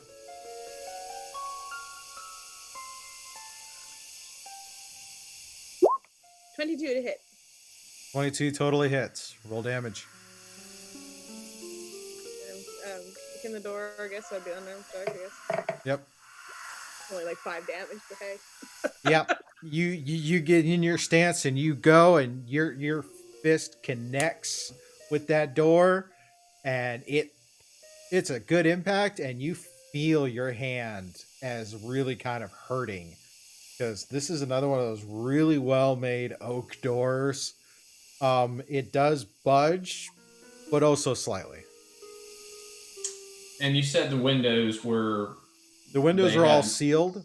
You go to okay. try and open them, they don't open, and they all have this lattice work of glass and iron. Okay. To say otherwise, I could just throw a chair through it or something. No. What about where the horses were? There's no other door. There's no other door out there. There's spot for the horses to be led out, which you guys walked through, but there are no other doors leading out. There's the portcullis, the big double door, and then this door that you guys are in front of. Those are the only ways out of the carriage house. The windows in the stable, were they also iron lattice? Yeah, and they appear to be closed. All right. Is there? So there. This is all they have is just tables and chairs in here. There's nothing else in this room. No, nothing else that you guys have noticed that draws your attention. Okay. Is there like a lever or something that's holding it shut, or is it like a actual lock door? Roll an investigation. Oh, we're doing so great with that one. I will try. I will try. Remember, if you have inspiration dice, you can use them. You have been given 2 of them so far. That's an 18. All right. You don't see any levers or whatnot. You do see latch. You do see like the ironwork of the doors. And as you're kind of looking through the window and kind of really kind of like up against the glass, kind of looking through, you can see that on the back side of this door, there's a huge chunk of wood that's just barring the door closed from the outside. Could I try to pop the hinges? Like possibly leverage with like a chair or something to kind of bend underneath it and then like push down on the chair to pop these hinges. Looking at the gap at the bottom of the door, it's not big enough for you to like put the leg of a wooden chair in to try and do that leveraging. Like against, like, you know, because you know how sometimes the hinges are sticking out, you know, about that far out, depending on what side it's on the door, and you can kind of like brace it under the actual hinge and just aim for the hinge itself. That makes sense. The way these doors are the way these hinges are constructed is they're the two barrel and the pin that goes through. You actually have to lift the whole door to pop the pin. Okay. And the gap, like I said, the gap under the door isn't quite enough for you to get a chair leg in to try and leverage up. Okay. The hinges probably are too strong to just break with like an attack with my quarterstaff or something. I'm sorry, say that again. I said the hinges are probably too strong to be broken with my quarterstaff as I hit it. Yeah, these are like wrought iron hinges. I mean, you'd have to be like. It would probably damage the quarterstaff before it would actually damage that. Probably. But looking through the other window, you notice that the big double door, doesn't have a barricade across the back side of it. What's something that? The lock?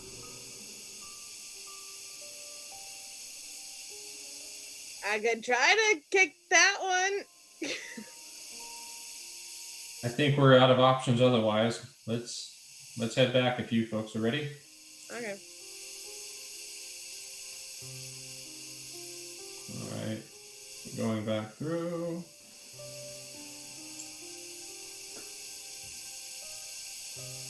And I will try to kick. Not punch because it hurt last time, but kick. Okay.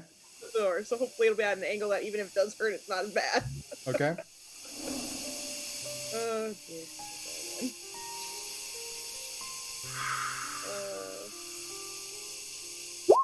At 18 to hit. That will hit. Strike. 6. Yeah, you kind of steady up and give it a good solid front kick, and it kind of just a tiny bit, but the locks are all still holding fast. And we all like push on it together. Or like, you know, kind of do like a running charge and shoulder it. I mean, it might hurt, but we might get through, maybe. I don't know. Is there like, because like in this little portcullis area, there's a roof, right? Mm-hmm. You know, you looking up, it's like you see the roof of the second floor extends over. It's tall enough for a carriage and horses to come through. Stables on one side, the rest the carriage houses on the other. Question: are the second floor windows barred with the iron? Yes, all the windows are the same type of construction. All the windows do not appear to open. Because their second floor, maybe they wouldn't have done it because they don't need to because it's higher up. But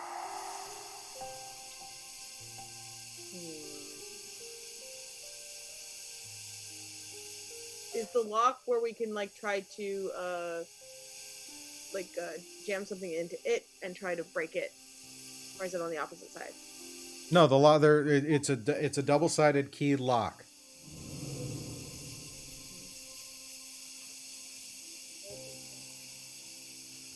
I find it difficult to believe that all of these doors and windows have been locked like this without a key on the inside to come out, Mm-hmm. unless This has There's been a a key. trap. There's a key. Key. The lock on this double door does have a keyhole in it. I'm just Right. saying that the keyhole is on both sides of the lock. Right.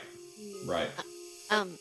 That one thing that we killed that put Titus to sleep, did anybody check it before we left? I don't remember. No, you investigated the dagger, but failed. Not that one. The Oh, one that not put that one. you The to other sleep one. in the closet. The jackalware. No, all you did was loot the closet. Yeah. Maybe we have to go. Pearl will run all the way back up, just really fast, just whee, and run all the way up and check the body. Go ahead and give me an investigation check. Remember to pull down your little spectacles and kind of adjust them. Push them up on your nose a little bit.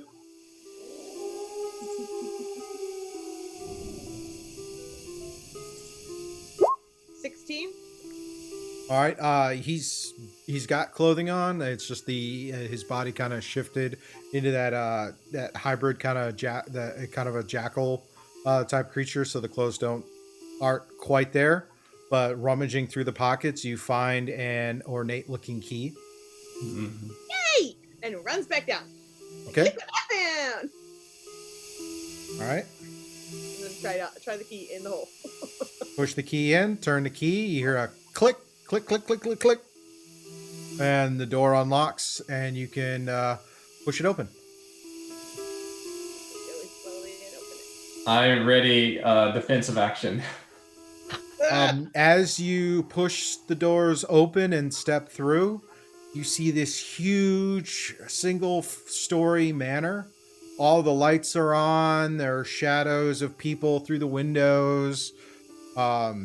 You hear some orchestra type music coming through, and the house is kind of up on a lifted up, kind of like it has a space lifted up about 5 feet off the ground, but it's a single story, huge mansion. As you look at it, just like your field of vision is like end to end.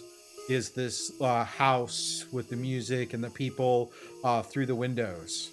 Ooh, pretty. And that's where we're going to take a break. As you see, a party seems to be in full swing. So thanks for hanging out with us so far. We'll take about 5-10 minutes to get up, stretch, refill our drinks, all of those things, and we will be right back. So don't go away. And we're back. Thank you, everybody, for being patient. I hope everybody got a chance to refresh their drinks and stand up and stretch around. Hope it's been going well so far. So, didn't see any questions. And I don't think my question bot is working right. I have to get with Saladin about that. So, hey, Titus, an inspiration for you. Cool. Is there anything else I missed? Real quick. Running through. Ms. K, thank you for all those bits. You just keep on rolling with those. Jessafar, thank you for bits. I mean, a lot of bits. A lot of fun. Thank you, everyone, for donating bits and channel points. Yep, Yes, there's looks like you got another. Okay. Oh, wow. Titus, this was from about 20 minutes ago, so apologize. It's a little late, but you have a nat 20 on your next skill check, Oh. which you will get to use. And yep, got that wild magic surge. Thank you, guys. So marking those off, says I told you, and there's a wild magic in the wings in case it's needed. But coming back in, you guys are coming out of the carriage house and seeing this huge mansion. The grounds are manicured and looking good. There's rows of trees lining the walls. As you look about, you see that the walls surrounding the estate are roughly 15 foot high, thick stone. You hear kind of a steady, somewhat steady stream of carriages on the other side of the house. So it gives you the impression that you're on the back side. As you're looking, there's this huge kind of sets of windows and glass doors up on like a terrace, that this path that you're standing on kind of goes toward and angles around to the back side of the terrace, and kind of continues to wrap around the house. Alrighty, I can do that. Earl, go ahead and roll a d100.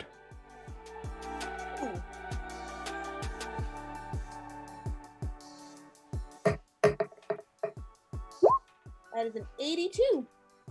82.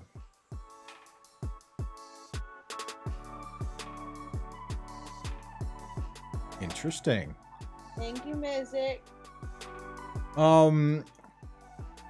This is a Sakoan worshipping statue. The skillfully carved from sandstone, it's a 1 foot tall statuette, depicts a shark twisting through the water with its mouth open. A tiny sea-dwelling animal within 1 inch of the statuette's mouth. The shark flashes to life and deals 1 piercing damage to it. The shark can deal damage in this way no more than once per hour. So as you're you see this little statuette that kind of catches your eye, just draws you toward the gift from our Twixters on that one. It's a curious little item. What was it called again, so I can put it in the list? Sekohan, Sekolalhian, worshipping statuette.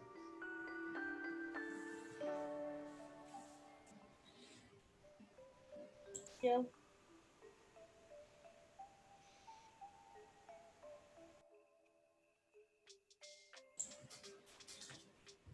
Okay, so this would probably be a good time to take a short rest, if you guys choose to, before progressing. So Definitely. the carriage house is fairly stable.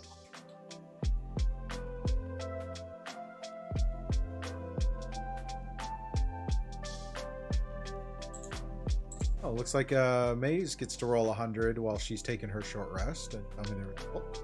Well, Thank you.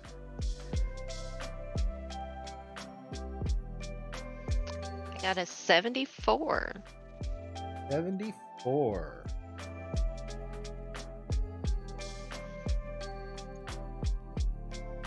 you guys are giving us all kinds of gifts today. Thank you.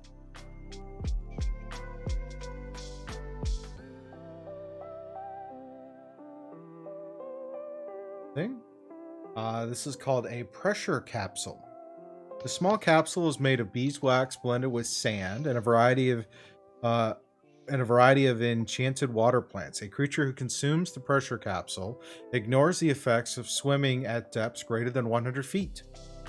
Oh, wow. That'll be good if we ever go swimming really, really deep.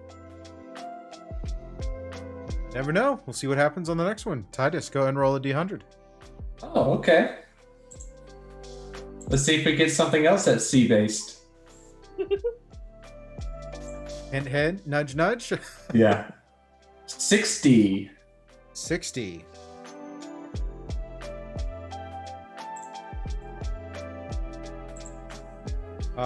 You find another key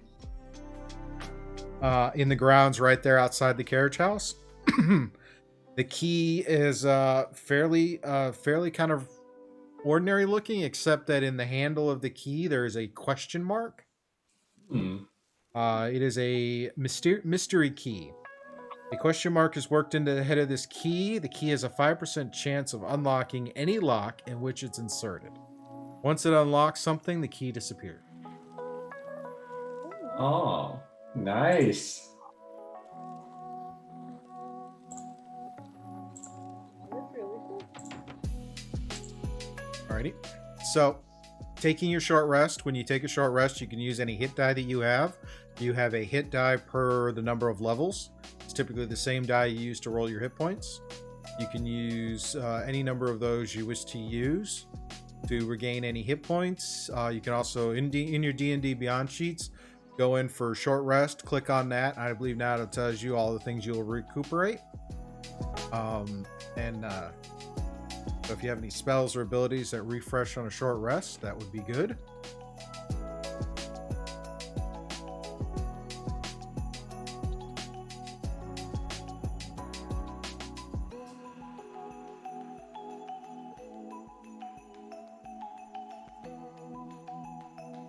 So how do you guys wish to proceed? Carefully. So the trail that we're on goes Leads down toward the and house and then turns and goes parallel with the terrace and kind of works its way around the house. Okay. To the front side. You kind of get the impression that you're on the back side. Maze, you can confirm this, being seeing these structures in the area from a couple of the various manors you've visited, working with Alan, as well as just this is how the city builds their upper society houses. Is there a back door? You see on the terrace there are several doors, kind of large glass patio doors, and through them you see people are moving back and forth. There appears to be a party in full swing. So it's decently easy to kind of slip in unnoticed then? Since they're all kind of like busy doing the partying?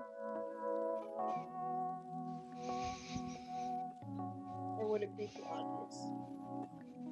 I can't quite hear you, Pearl. You have to speak up a little bit. I said, would it be easy for us to slip in unnoticed with everyone being so busy through the back door? Or, how easy would it be? I mean, the doors are open. People kind of wander in and out from the night air. But go and give me an investigation. This is further than a foot, so you can't use your nifty glasses.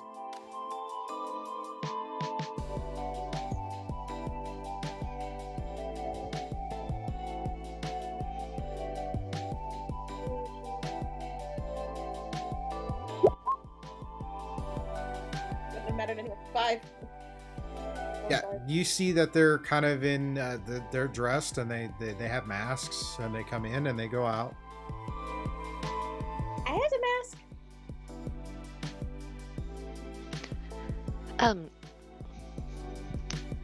It's like got more than one level to It's a this single mansion, right? story, but it's raised up roughly 5 feet. But it wouldn't do me any good to like hop on the broom and go around and see if I can peer in any of the other windows that we're not seeing. You could. I mean, you'd be kind of conspicuous flying about on a broom. Just don't cackle, you know. Saying, I mean, So the way that it's raised up, does it look like there's like it's room for crawl space, or that it's just right now it's architecturally kind of constructed? solid all the way around. Like it's Okay. like this is the foundation that the house was kind of put on. And it's a set of stairs leading up to the terrace. The terrace has the railing around it. It's Okay. all kind of I mean, you can definitely tell they took time to build this, Right. even though it's dark, and the light spilling out from the inside is illuminating a good portion of it. Are there any carriages that are not currently occupied along this this path? From where you guys are, no, there are no carriages. It's pretty much a straight line right to the house, and the path for the carriages kind of lead around. Talking with Maze is like, all right, so yeah, there's the front gate, and then carriages would come in, and then they would come around, and then they would kind of come around and go into there, but all the comings and going would be on the front side. Hmm. I'm just gonna put my mask on and see if I can integrate myself into the crowd. Do you want to walk up and walk onto the terrace? Okay. I can't be as well disguised and inconspicuous as you, I'm sure, will be. I don't think that this would be very good. I'm certain we would be noticed. Could I take a piece of material and kind of tear 2 holes in it and put it around his face so he has a mask? Yeah, you can certainly do that. Yeah, I started doing that and then kind of try to put it on his face and tie it. There you go. Do you let her do this, or do you stop her? She's mostly harmless, so I let her do this, and I ask, so this piece of cloth completely hides the paladin armor and the sword. That's your disguise. So I'm disguising myself. I didn't hear. From what I heard, it sounds like she took a piece of fabric, folded it over, and then put it around you. So as she put it around you, it didn't sound like she cut eye slits. So you're actually kind of blindfolded right now, as you're standing there and kind of go, "Is this me?" Yeah. No, I did actually say I was trying to put holes in it, but yeah. Okay, so you kind of rough with a finger, with a claw, kind of. So it's like you have this little piece of fabric with these little tears for eye holes wrapped around your face. And she started making another one for Maze.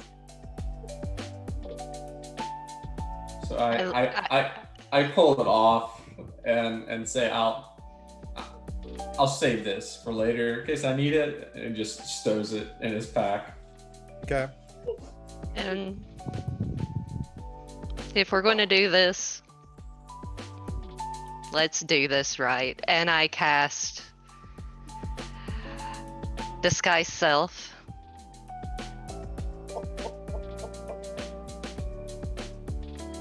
Alrighty. Cast Disguise Self. What are you doing when you cast Disguise Self? Describe it to me. Oh man, what do I want to look like? I can get a little bit taller. So I'll be taller. So Okay. I'm like 4 foot. And Is it just a self, or can you cast it on other people? myself. Okay. And does it change your attire as well? You make yourself, including your clothing, armor, weapons, and other belongings on your person, look different until the spell ends or until you use your action to dismiss it. Okay, so you cast that, and do you base it off what you see on the terrace? Yes. Go ahead and give me an investigation check real quick. Ooh, nat 20. Yeah, you see they're in formal attire. I mean, the big formal dresses and clothes, and with the masks. So you see that, and you're like, "I got this."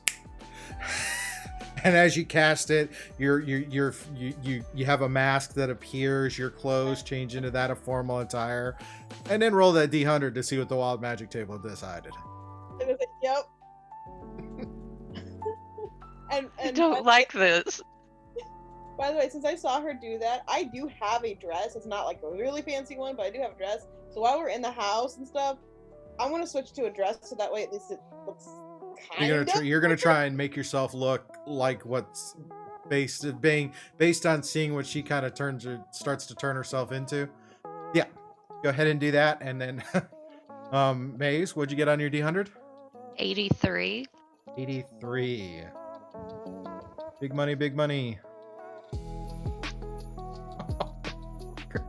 Oh no. Oh no! Each creature within 30 feet of you takes 1d10 necrotic damage. You regain hit points equal to the sum of the necrotic damage dealt. So I need you to roll 2d10. I rolled a d10 twice. Actually, no. Just 1d10. Just roll 1d10 and tell me the result.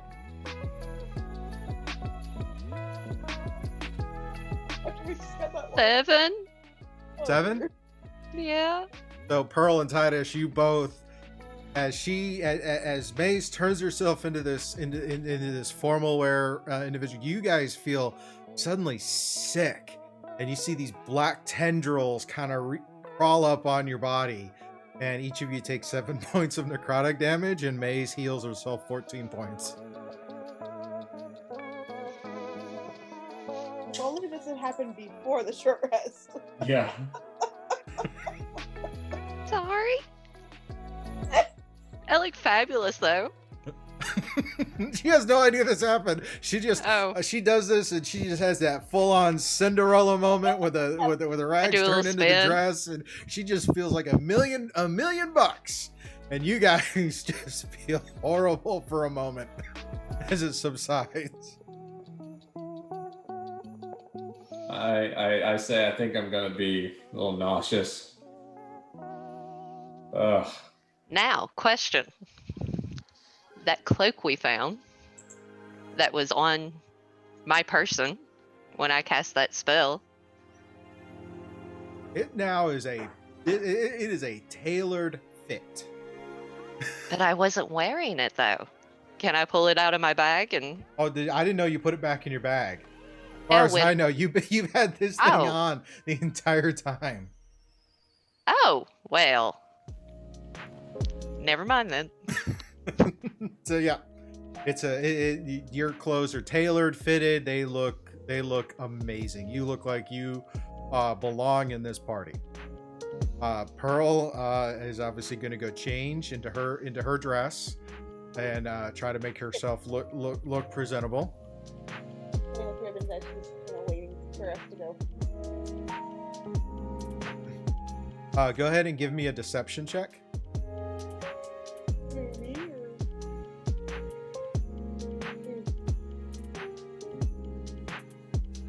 Who? Me?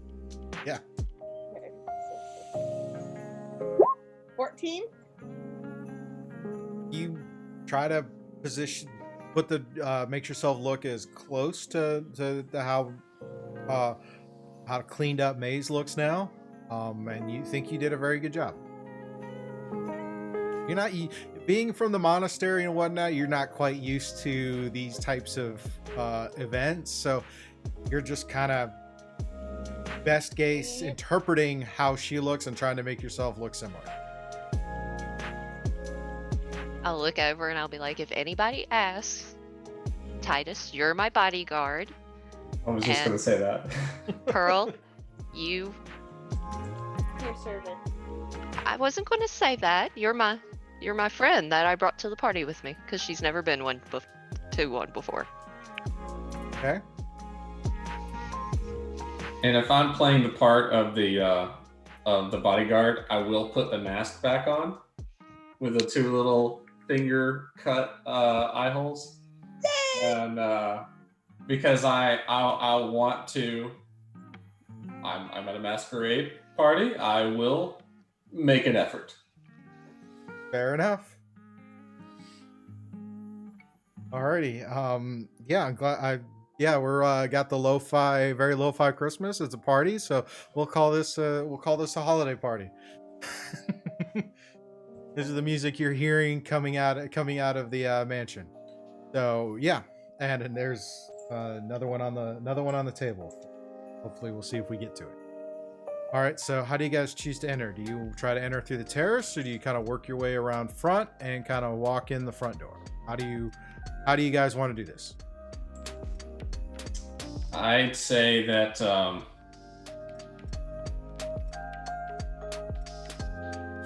I think entering through the terrace is going to draw more attention than the front door. Okay. Do you agree? Do they have a doorman? Is he going to be like checking his Checking. list? Maybe checking it twice? Um, Well, as you come around to the front, you see the huge wrought iron gate that signifies the entrance to the estate is open, and there are carriages coming and going. There are a couple of people kind of standing there to greet, but it looks like people come and go. Think of it like any other kind of a big party event where nobody's really caring about a list, but there are people coming in and out because it's the who's who. It's like it's expected that you show up, so kind of deal. Do we want to go through the front? Sure. And Pearl's like pulling on Maze because she wants Maze to go first because she's the pretty one, but she wants to go. Kind of path pushing, but trying to make it not conspicuous. She's pushing her. And Maze is loving this because she's a foot taller right now, and so she's working it with that dress all the way up through there, All right, like she's supposed to be here. Yay. So do you come around the east side? Are you just following the carriage path around? As you do that, you come around to kind of the first. There's two foyers and a main entrance. People are coming and going. You see the west foyer seems to be a little less heavy in traffic. It's a kind of a simple structure with columns that are holding up the roof, and there's stairs that lead up and a door that leads in.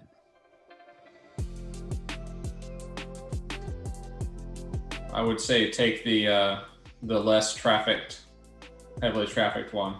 Okay. Let's go. Lead the way. Scoob, is any of this on roll 20 or is it all theater of the mind? Oh no, the map is there's a basic map on Roll20. I have you at the first foyer to kind of work on your way in, and I will show the viewers this wonderful map that been worked on. Still a lot. There's still some more, but for a sense of scale on the map, it kind of gives you an idea that this is a huge mansion to kind of come into. So you guys are coming in on this side right here. Okay. There's like I was saying, it is a foyer. That's the east foyer. Some columns holding up a roof and a stairway that comes in with a set of doors. All right, Maze, you will be taking the lead, I presume? Unless you're checking out for danger in front of me to make sure nobody's trying to get me, that's acceptable too. Okay. Maybe have him in the middle in front of us and us two behind him. Or something kind of like that. Mm-hmm.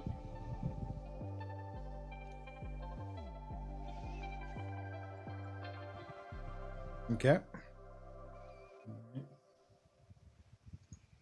Maze, All right. are you seeing yourself on the Roll20 map? No.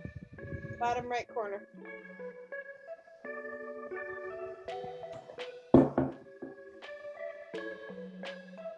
Well.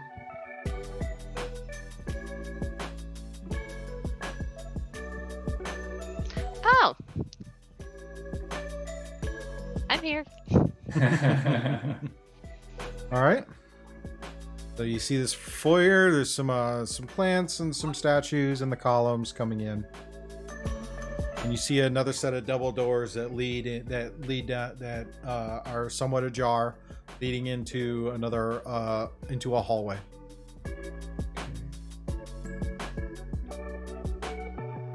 So I step in to the room. All righty.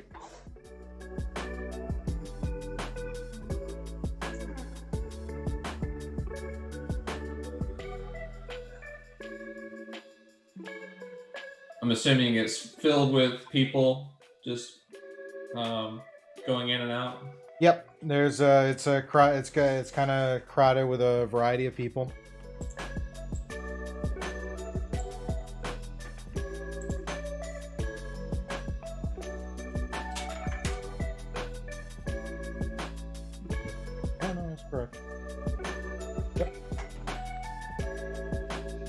So you have this door, you have this hallway that you see that kind of stretches out abound.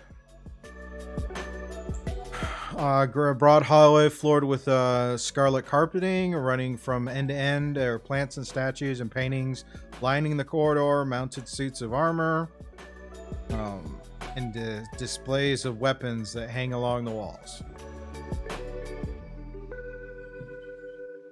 Okay. All right, Maze, Pearl, let's keep moving. Sounds good. All right. Is there anything, any other doors, or just this area to our left here? You see one door on the side there that leads into another room, but Mhm. the hallway kind of goes up and then turns to the right, Mhm. or turns to the left and continues down. If you want to look into that room, this room is a parlor. It has the as you kind of look in, it has the atmosphere of like this tropical riverbank. There are these huge palm trees and shrubberies and greenery, and you kind of get the feeling that it's very strange kind of environment, because Barovia is very kind of dark and whatnot. This is very bright and colorful. There are there's vividly colored birds kind of perched up. You hear these various sounds of them as they're kind of just hanging out. The room's quite bright. There are a few people kind of milling about and coming in to and from. So you just picture there's a steady flow. There's like several people that are coming around, walking around. Mm-hmm. I would whisper to Maze and to Pearl. I think that whatever we're looking for is not going to be in the parlor or the entertaining halls. We can look, but I think that what we seek will be in the back of the house. You lead. Let's get there quick so we can stop it. Do you want to look in the parlors, or do you want to keep moving? Keep moving. Okay. Yeah. All right. So we'll continue down the hall. Mm-hmm. And as you turn the hallway, you notice there's a set of large double doors that are open in, and this is where the majority of the music is coming from. And as you kind of poke your head in, this is where the conglomeration of people are. It's very sparse in its decorations.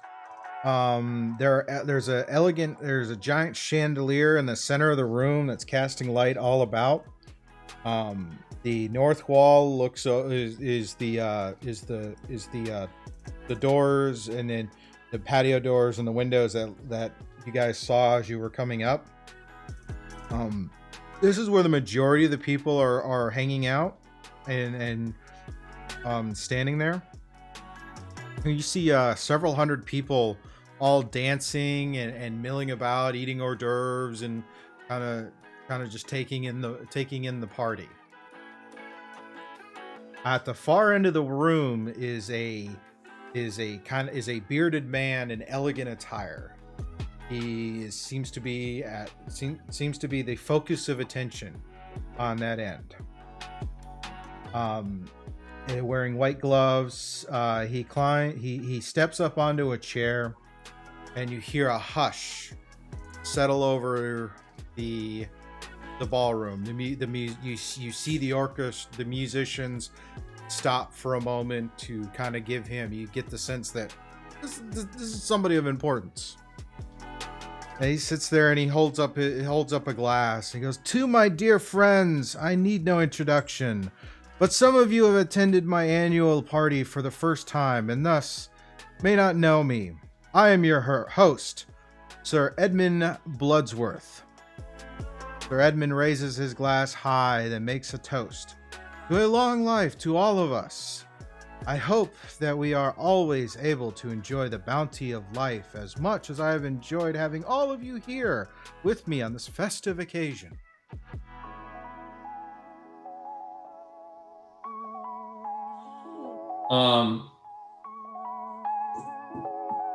Do I see?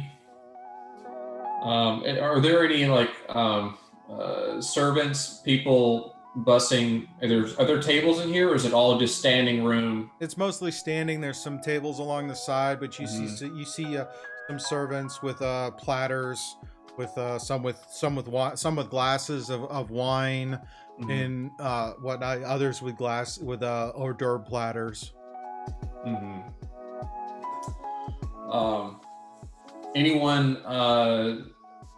Anyone standing around Bloodsworth, or is he just kind of standing up? He's got a bit of a crowd around him as he's standing on the chair, looking about the room with his glass and drinking it. So there's some huzzas and some salutes to it. And he turns and he kind of you see his gaze kind of pan around. And as it comes to where the three of you are standing, he kind of stops, looks at the three of you, and kind of smirks. Each of you roll a investigation check. I don't get my advantage.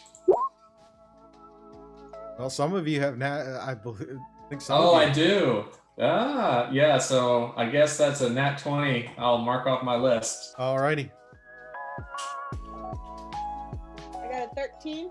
Okay. 18. Alright. Pearl, you're taking in the entire sight of everything, and you're seeing him, and it just kind of looks, it's like all these people in fancy clothes, and you're just kind of like, okay, I don't see what the big deal is.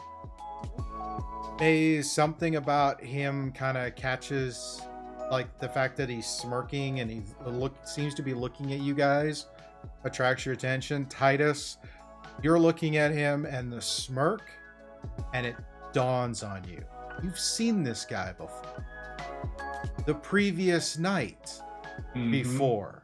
In a darkened alley. Yeah, this is the guy. Beyond a shadow of a doubt, this is the person you're looking for.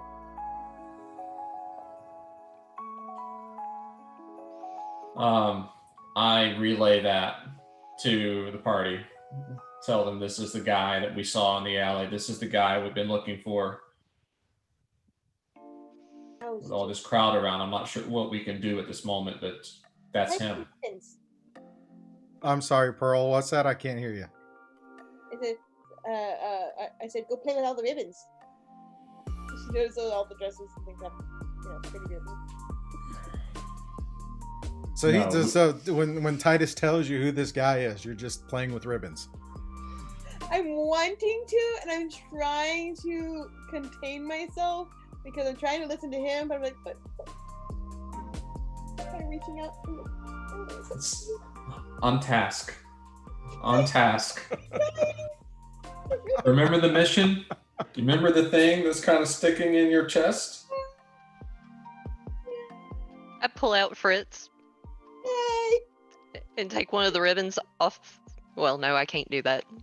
I hand her Fritz. I take one of my ribbons out of my ribbon ball and tie it to its tail really gently. Yep. She's trying to behave, but she really wants to touch the ribbons. She's playing with Fritz.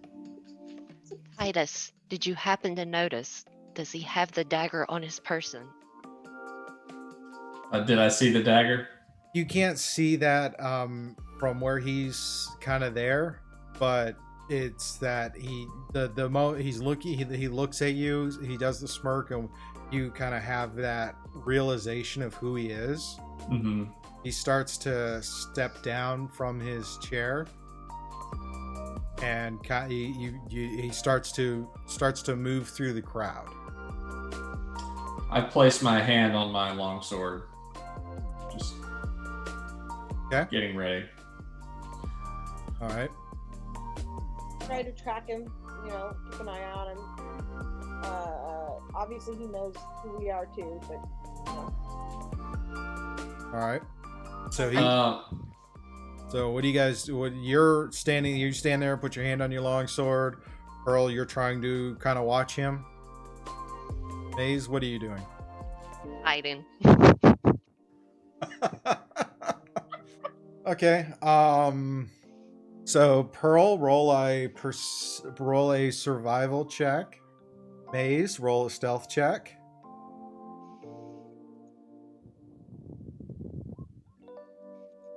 Uh, 18. Okay. You see him step down. You see him kind of move around a couple of people, and then you see him exit. You believe you see him exit a door on the far end of the ball, where close to where he was standing on the chair. Guys, this way. And I kind of usher them towards that door. So yeah, we'll follow. Try to follow him. Obviously, it's probably a trap, but hey, you know, what you gonna do? something doesn't feel right about this. Yeah, it's probably a trap. Every person we've seen since entering the carriage house has been someone else. Yes, all of them are probably someone else too. Yes. So, couldn't he be someone else too? It's likely. So, do we follow him or don't we follow him? I don't see that we have a choice. We need to get the knife. Yep. Ready? So how do you proceed to start your following? I grab well, I guess I'm not really that high up. I was gonna say I was gonna dance with Titus through the hole because I don't know if are they dancing in this room or what are they doing? As he steps down, the music starts to back up. People start dancing. So I grab Titus and try to dance him towards the door. You're going to Okay. dance with a paladin. Okay. Trying to blend in, man. Yes, the guy in full armor. Yo, Clink, clink, clink, clink, Click, clink, click, clink, click, clink, click, clink. click, click, click. you're the only guy in the party. What am I supposed to do? Dance with? I guess I could dance with Maze. Well, you know what? That's great. Both of you roll a performance check. Actually, no. First question, Titus, do you let her lead you onto the dance floor?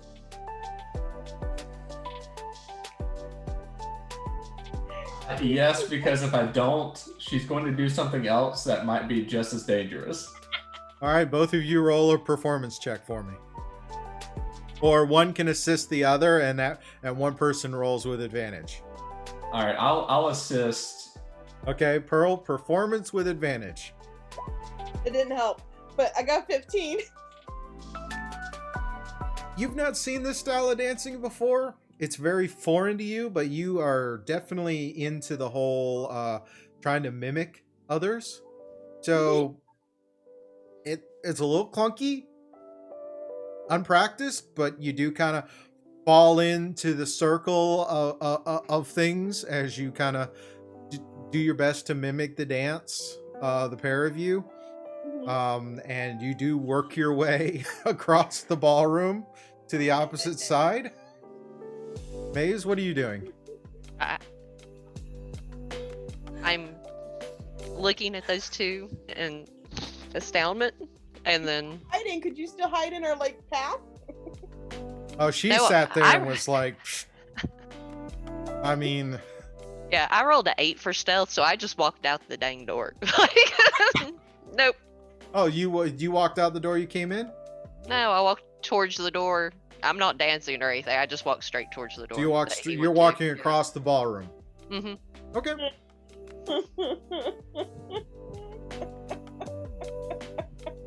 Does anybody seem to be following us? Nope. I No one seems to be roll perception.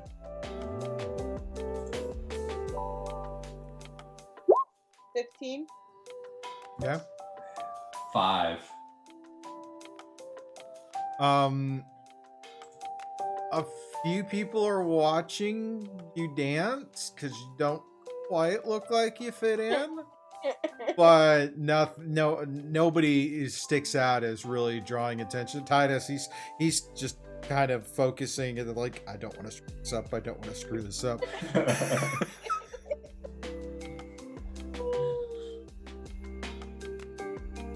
So after a little bit, you move across the dance floor to where Sir Edmund was standing to do his toast, and you see the door on the far end where Pearl, you think you saw him walk out. So yeah, carefully trying to go through the door and being ready for an attack. All right. So as you step through that door, you come out into the hallway, and you see people all along the hallway, kind of coming in and out of the various rooms. You see a larger hallway that appears to be the main entrance to the mansion that leads out to the big ornate doors. There are people coming in and out of the side rooms, people walking down the hallway. Go ahead and roll a survival check. Okay. Ooh. 7. Dirty 20. Ooh. Okay. It's my highest roll of the night, other than my nat 20s that were gifted. It's great. So you're kind of looking about. Pearl, what'd you get? I got a 7. Okay. Maze, did you roll a survival as well to try and track?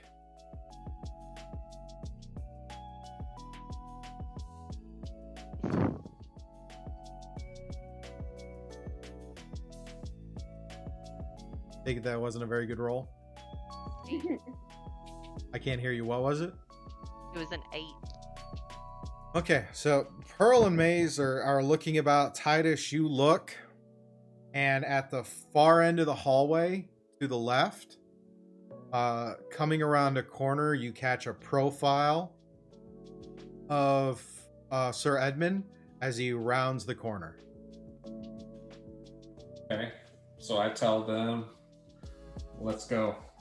He's that way. We follow Titus since he knows where he's going. All right. That would put you guys right about here. Far Sorry, end. could you? Oh, far end. Okay. Zoom out. Yep. Where? Yep. Over there. Oh wow. Sake of brevity, you move to the far end and around and coming up to the far end, and Titus, as you round that corner, you see three sets of doors as you round the corner, 2 on the sides and 1 double door that leads out onto another one of the entrances that very similar to the one you came into. Okay.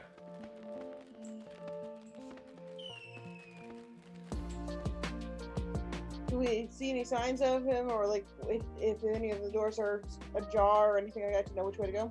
The doors are the door to the right or the left as you're coming down that hallway is open. Okay. Quick glance inside to see if we see him.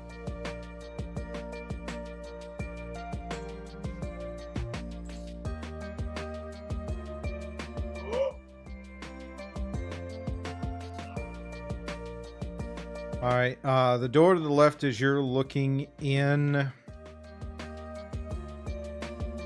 is another parlor. Or this one looks like it's a saloon of some type.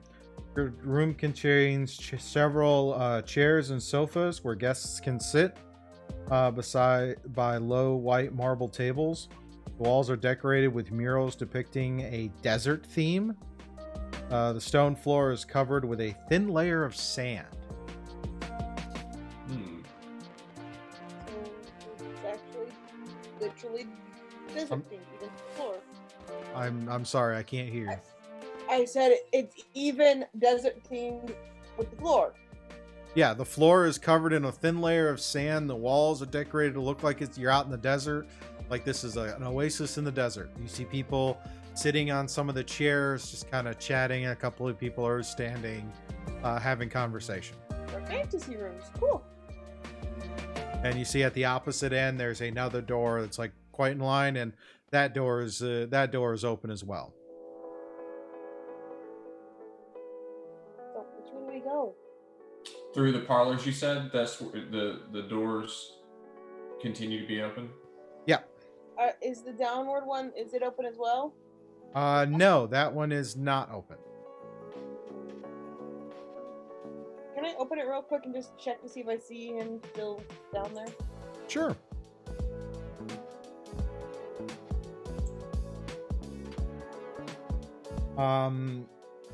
You open that as you open that door and look in.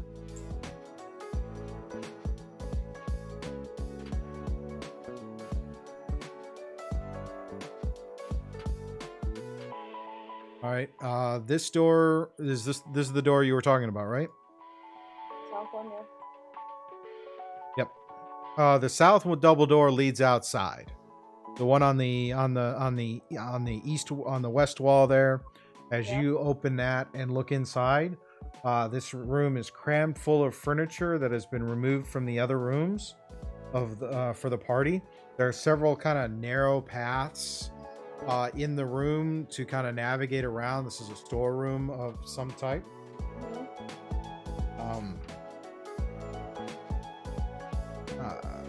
Go ahead and roll an investigation.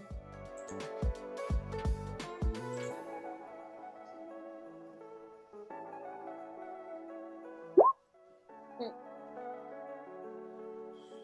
17. Okay. As you're looking about, you notice something catch your eye, and as you look closer, you see a foot and a shoe, a fairly well-dressed individual, and you see there is a male figure, dead, kind of partially covered by some of the furniture. I'm moving carefully with my quarterstaff drawn, ready to action just in case someone jumps out, to swing back. But go over to it and see if it's matches any of our deaths before. But obviously it's a male, so that's different, I think, right? Because all the other ones are female. Do you relay this to us? Yeah. Okay. So I will walk in behind her with my hand on my silver dagger. Okay. And this time, I'm not getting all the way close to it.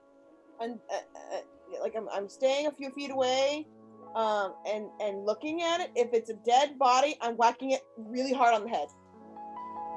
You're gonna whack the dead body on the head? Yes, I sure am. I've had 2 dead bodies attack me.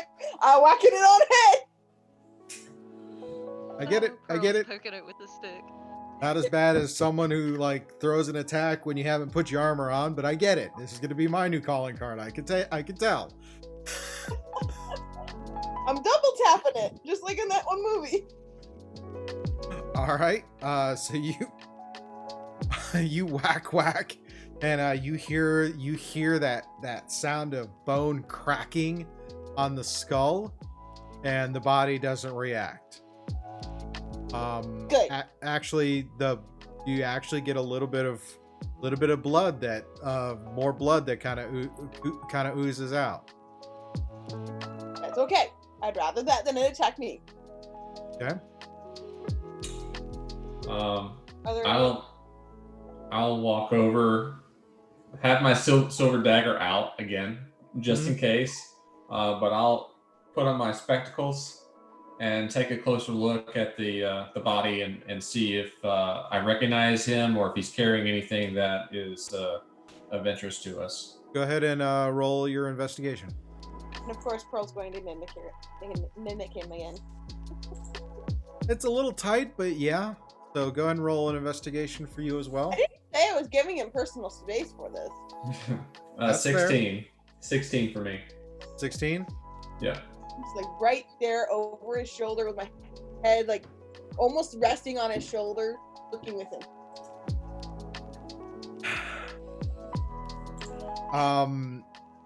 The figure's dressed in formal wear. Very similar to what you see a lot of the men wearing here in the party. And you can tell from the blood that is kind of trickling out of the wound that Pearl just delivered, that the body is barely fresh. Like maybe less than an hour old. I should probably go before we get blamed for this, because now my staff has its blood on it. And that's where we're going to end for tonight and pick up with our finale next week. Can I say that I wiped my quarterstaff off with Titus? Certainly can. As you hear, and Maze, did you come into the room as well? No, Or are you staying in the hallway? I was picturing Maze like in the doorway with her hands on her hips, waiting on the two Magoos to check out the body. 2 Magoos. Give me a strength check real quick. Me? Yep. Oh no. Okay. That ain't good. Oh gosh, nat 20. Cool. You turn at the moment as you see someone positioning themselves to push you into the doorway, into the room.